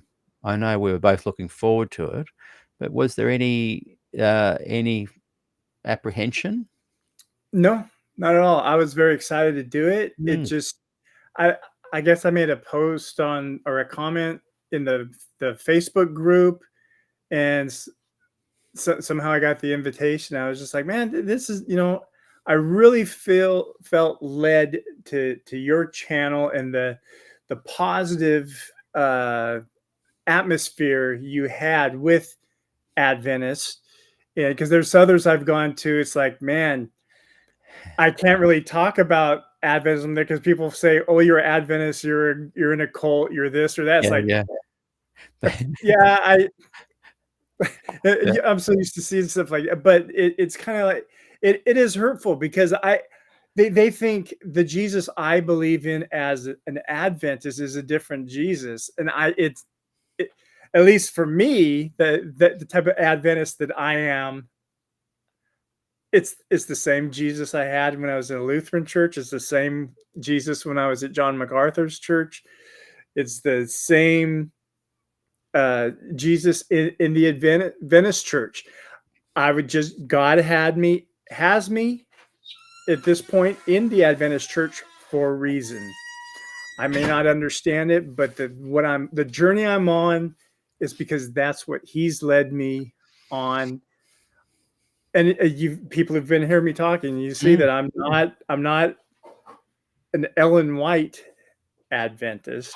And they might say, well, how can you be an Adventist and not Ellen White? Well, that's just how I kind of looked at it. But now Adventism was, to me, was like a tool to get a deeper relationship with Jesus. I felt, and there's certain pastors I've had that I don't even think I've even heard them even talk about Ellen White, but they're always preaching focus on Jesus. And I'm not going to mention this one individual, but I'm still very close with him. And he's just like, he's such a godly man. And the journey that God has had him on is amazing. And I think there's different types of Adventists, I think. So I'm kind of it's like, could there be different denominations of Adventism? Yeah. Well, well, I think I'm guessing. It hasn't put his name in it, but I'm guessing Facebook user is Stephen Beagles. David, you are a Gospel Adventist, and I want to encourage those that call themselves Gospel Adventists to be a little bit more public about their. I don't know what that is. Yeah. I'll just bring up a site there that we've been working on, myself and Stephen Beagles. If you go to adventistgospelnetwork.wordpress.com, there's lots of links that we're putting people who say, what is a Gospel Adventist? We're saying, go and check out these links and you'll get an idea of it. But I think, and I've had chats with Stephen about this, that Gospel Adventists don't realize that they aren't actually Adventists. They're a different movement. And I don't know if they'll split or not split, but they do need to get together a bit more and talk about who they are and what they are and why they believe what they do and how they're different. Yeah, ideally what I would love, and it's never going to happen, is if we were just one united, all Christians, we're just one united body, and we didn't have, you have all these different denominations and sub-denominations, and and all this fighting. Oh, you're not Christian enough, or you're a Yeah, cult. yeah. It's like, can we have some Yeah. come together in love of Jesus? So It's again a bit like the analogy I used of music. We are musicians, and we don't criticize other musicians for being musicians. We might not like their style of music. We might not like, a band or an artist, but we still all love music. There's kind of a music nation, and Mhm. you might love Jimi Hendrix, or you might love Segovia. But one thing I love about musicians, as flawed as we are, there is a sense of a bigger love. We love music. We love playing music. We love sharing music and the experience of connecting with music. Christians haven't quite grasped that with their notion of Jesus. It's like, we love Jesus, but our version's a little bit better than yours. Come over here. Or, we love Jesus, but unless you believe this one, you're not part of the remnant and you won't be saved. Musicians don't say, oh, if you listen to opera, you're not going to be saved in music heaven. So maybe we musicians can share this kind of notion a bit more. Yeah. George Tichy has just written, but someone has to be the remnant. There's an interesting, and boy, I could get shot for saying this, but there's an interesting concept with Catholicism, and I grasped this in my interview with Teresa, and I'm looking forward to having her on the show again. And thank you, Teresa, for inviting me on your program. I'm looking forward to coming onto that, Adventist Talks, I think it's called. Within Catholicism, they have a big view of what being a Catholic is, and then if you have a slightly different view, you're not booted out or judged. You just have a different, what do they call it? I got muso brain again. Not a faction, but an order. They'll have an order for this. And near where my wife lives in Ireland, there's a beautiful order there of nuns, and all they do is pray for the local community. And if you live in that town, you take a little note, and there's a little thing on the door, and you write what your prayer request is, pop it in, put your name and address on there, and they will then pray for that. And they just every day they just pray for that local community, and they'll send letters out to people who want to have their acknowledged. And I just think, well, that's beautiful. Mm-hmm. And they're not having to break away from anything. But Adventism is a breakaway that says, unless you break away from that and come to this, you're not going to be saved. Yeah.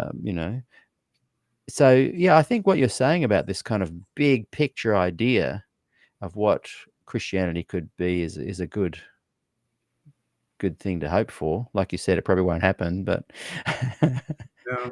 That's funny. After I said that, I was thinking, I think I remember a sermon from like 20 years ago where it's like, no, that can't happen because that would be bad. and I don't, it was so long ago, but I remember that was kind of like there was some reason why it was bad for all the denominations to come together as one. But yeah. I mean, we're one giant unified body. I know. Yeah, I there's a lot of opposition to it's incredible how much of a bad press Catholics get from the Adventist viewpoint. My wife was born Catholic, Irish Catholic, so that's pretty strong. And I've had a lot to do with Catholics in Ireland, and I got nothing but apart from scandals that have happened, of course. But there's some beautiful, beautiful Catholic orders and people and ceremonies.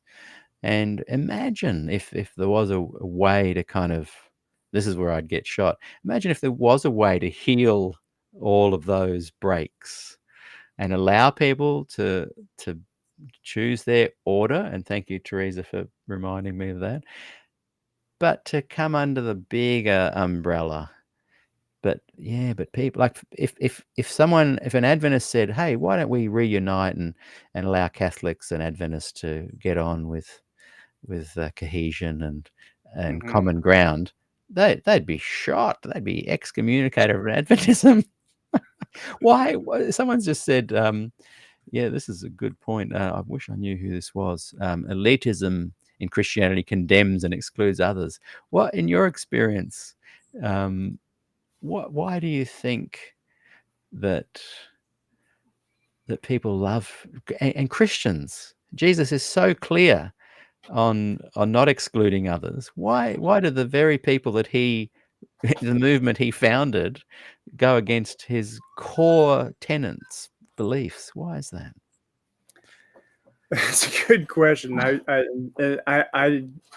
don't understand why there would be that elitism where like our denomination's better than yours, or you're going to go to hell if you don't believe our way. Or and as being in the Adventist church, I've never thought, of other denominations. Oh, that denomination, they're going to hell, or this or that. It's like, hey, we're all on a different journey with Christ. Yeah. And we've all chosen a different vehicle to get there. It's not like our team's better than your team. Yeah. We're all the same team. And to be honest, I find even when I share a little bit about my own journey of total deconstruction and now very minimalist reconstruction, because that's inferring a good deal of agnosticism, I sometimes hesitate saying that, because I know that my full-on Christian brother and sisters could condemn me for that path. And isn't that funny that the message of Jesus, if we are to claim that as being genuine, it's all about love your enemies, go the extra mile, do to others what you want them to do to you.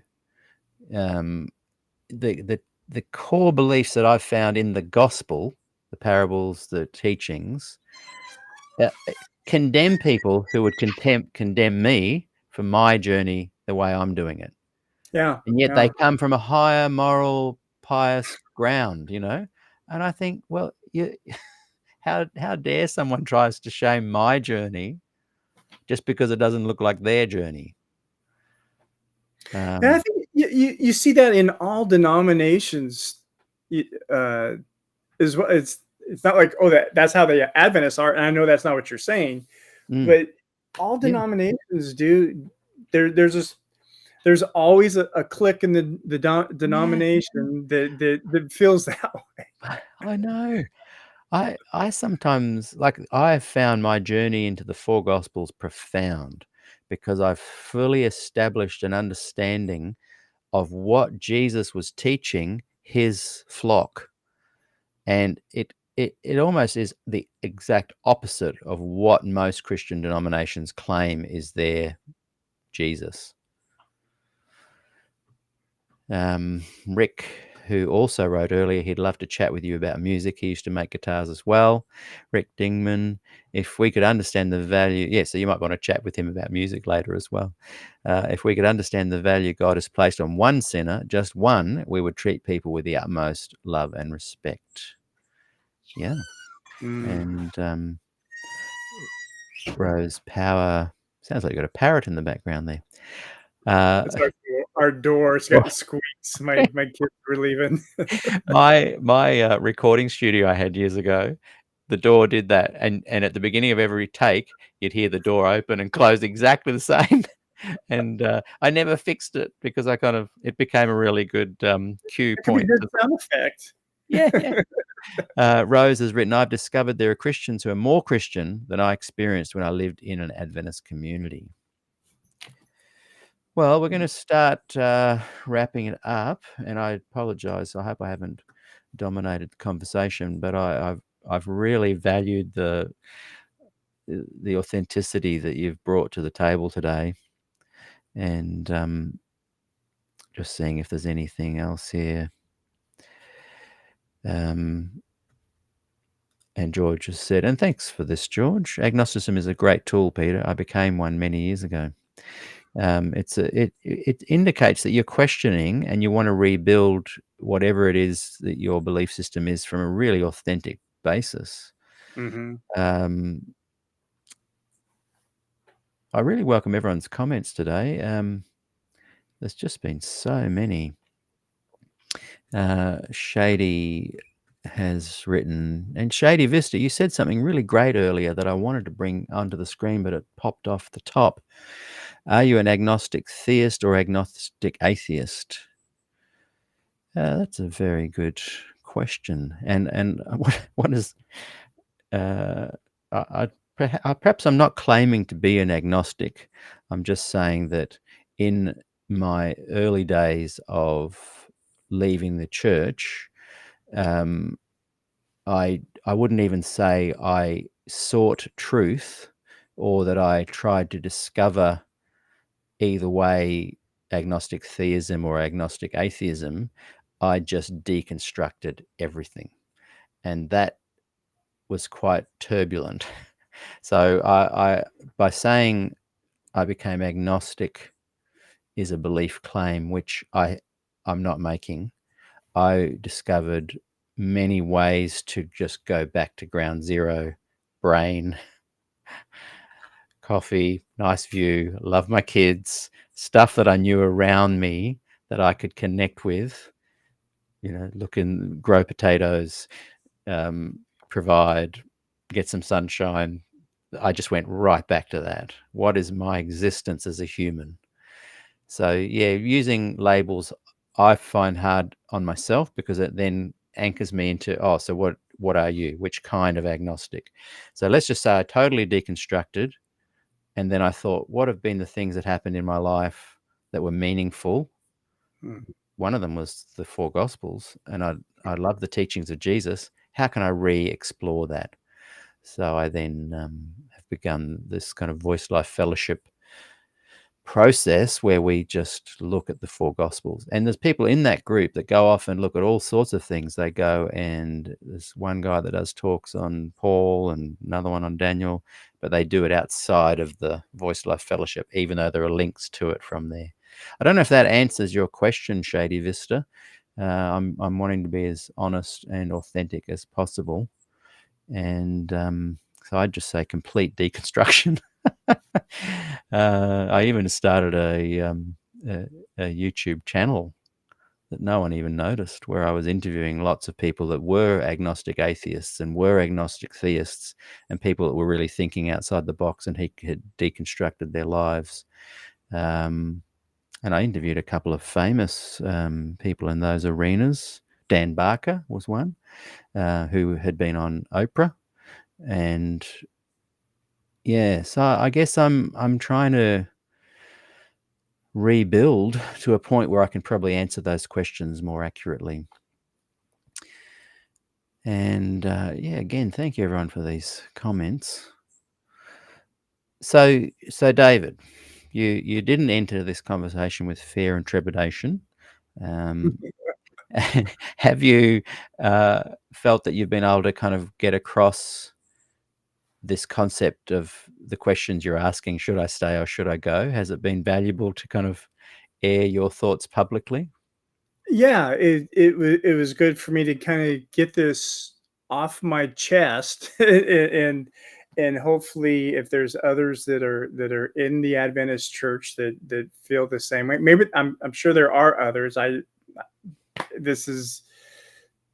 It's a new journey that I'm on, and it's just to find that deeper relationship with the true Jesus. And not saying that the Adventist Jesus was fake. To me, it's the same Jesus. Just I'm looking for the quickest or the best route, to be closer to Him and actually feel His leading in truth. So that relationship grows. I mean, because that's it. This life is all about Jesus, and that's where I'm driven to. However I get there, I don't care as long as I'm there. It sounds like you're there now. Like you're definitely not someone that comes across as a hardened soul. You're a person that just wants to seek genuine truth, and it sounds like you are. Just the little tiny things you said about your wife and your daughter. It sounds like there's a lot of real human loving connection going on with you and your faith, with you and your family, with you and your guitar building.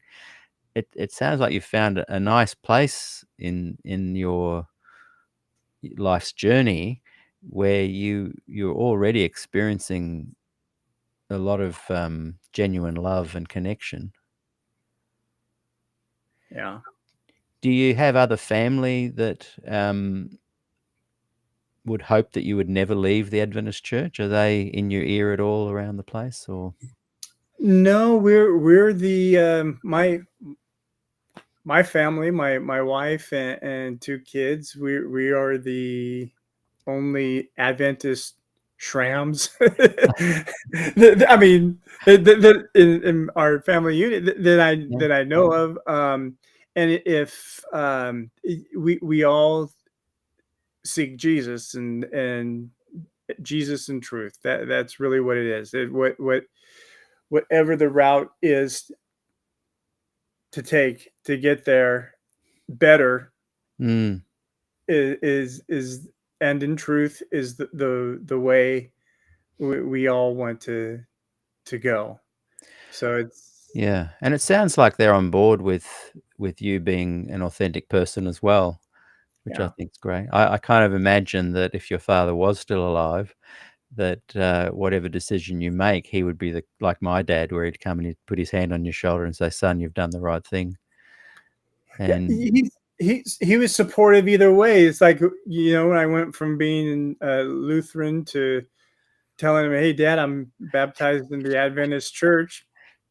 He yeah, was fine with it as long as I had Jesus. That's what he wanted, yeah, and um, him and I, we prayed and worshiped, whether he came to my church or I went to his church. yeah. It's the same Jesus. It's a very healthy journey, I think you've been on, actually. Yeah. Well, I've been talking to David Schramm. I'm going to bring up his website if you want to go and learn all about the work and the music that he's involved in.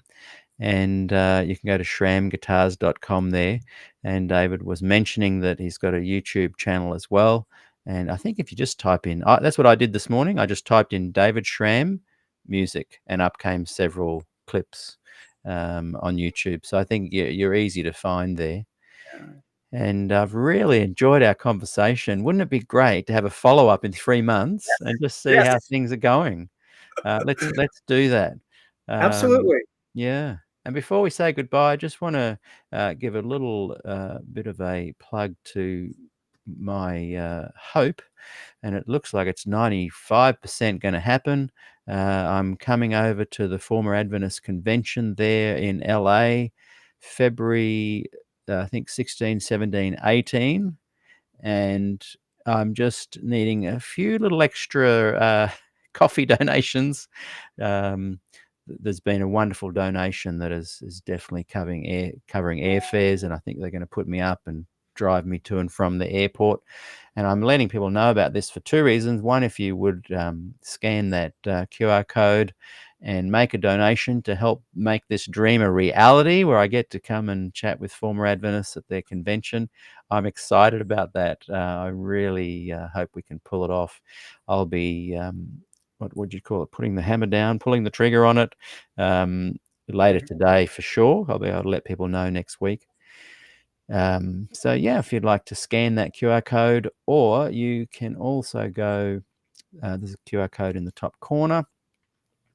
And if you're interested, those watching, if you go to PayPal and just paypal.me/Peter Dixon Music, and just in the donation where you can make a comment, just put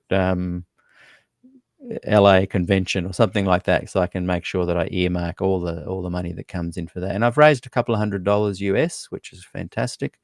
That'll really help to a lot of the incidentals that I'll be needing.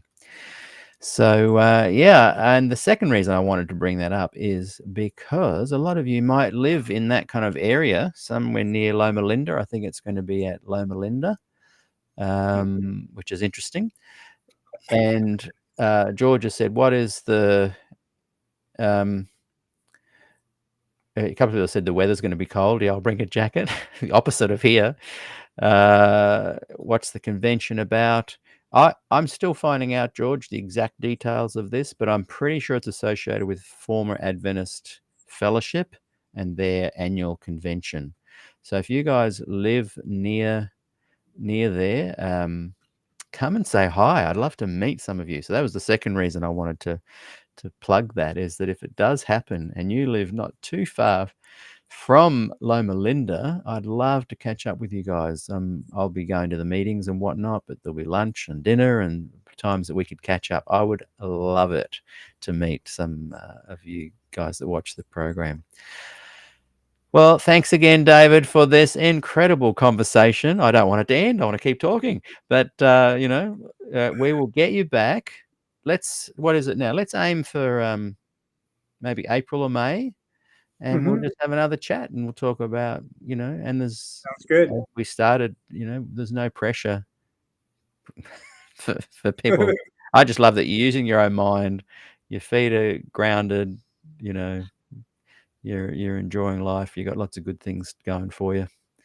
Well, So any closing thoughts? Oh, yeah, I just want to say thank you, Peter, and for having me. I really appreciate this opportunity, and thank you for the viewers. I hope you got something out of this. And remember, everybody, it's all about Jesus. So let's stay close to him. Fantastic. Well, we will talk to you very soon, David. Sleep well. Thank you. See you now.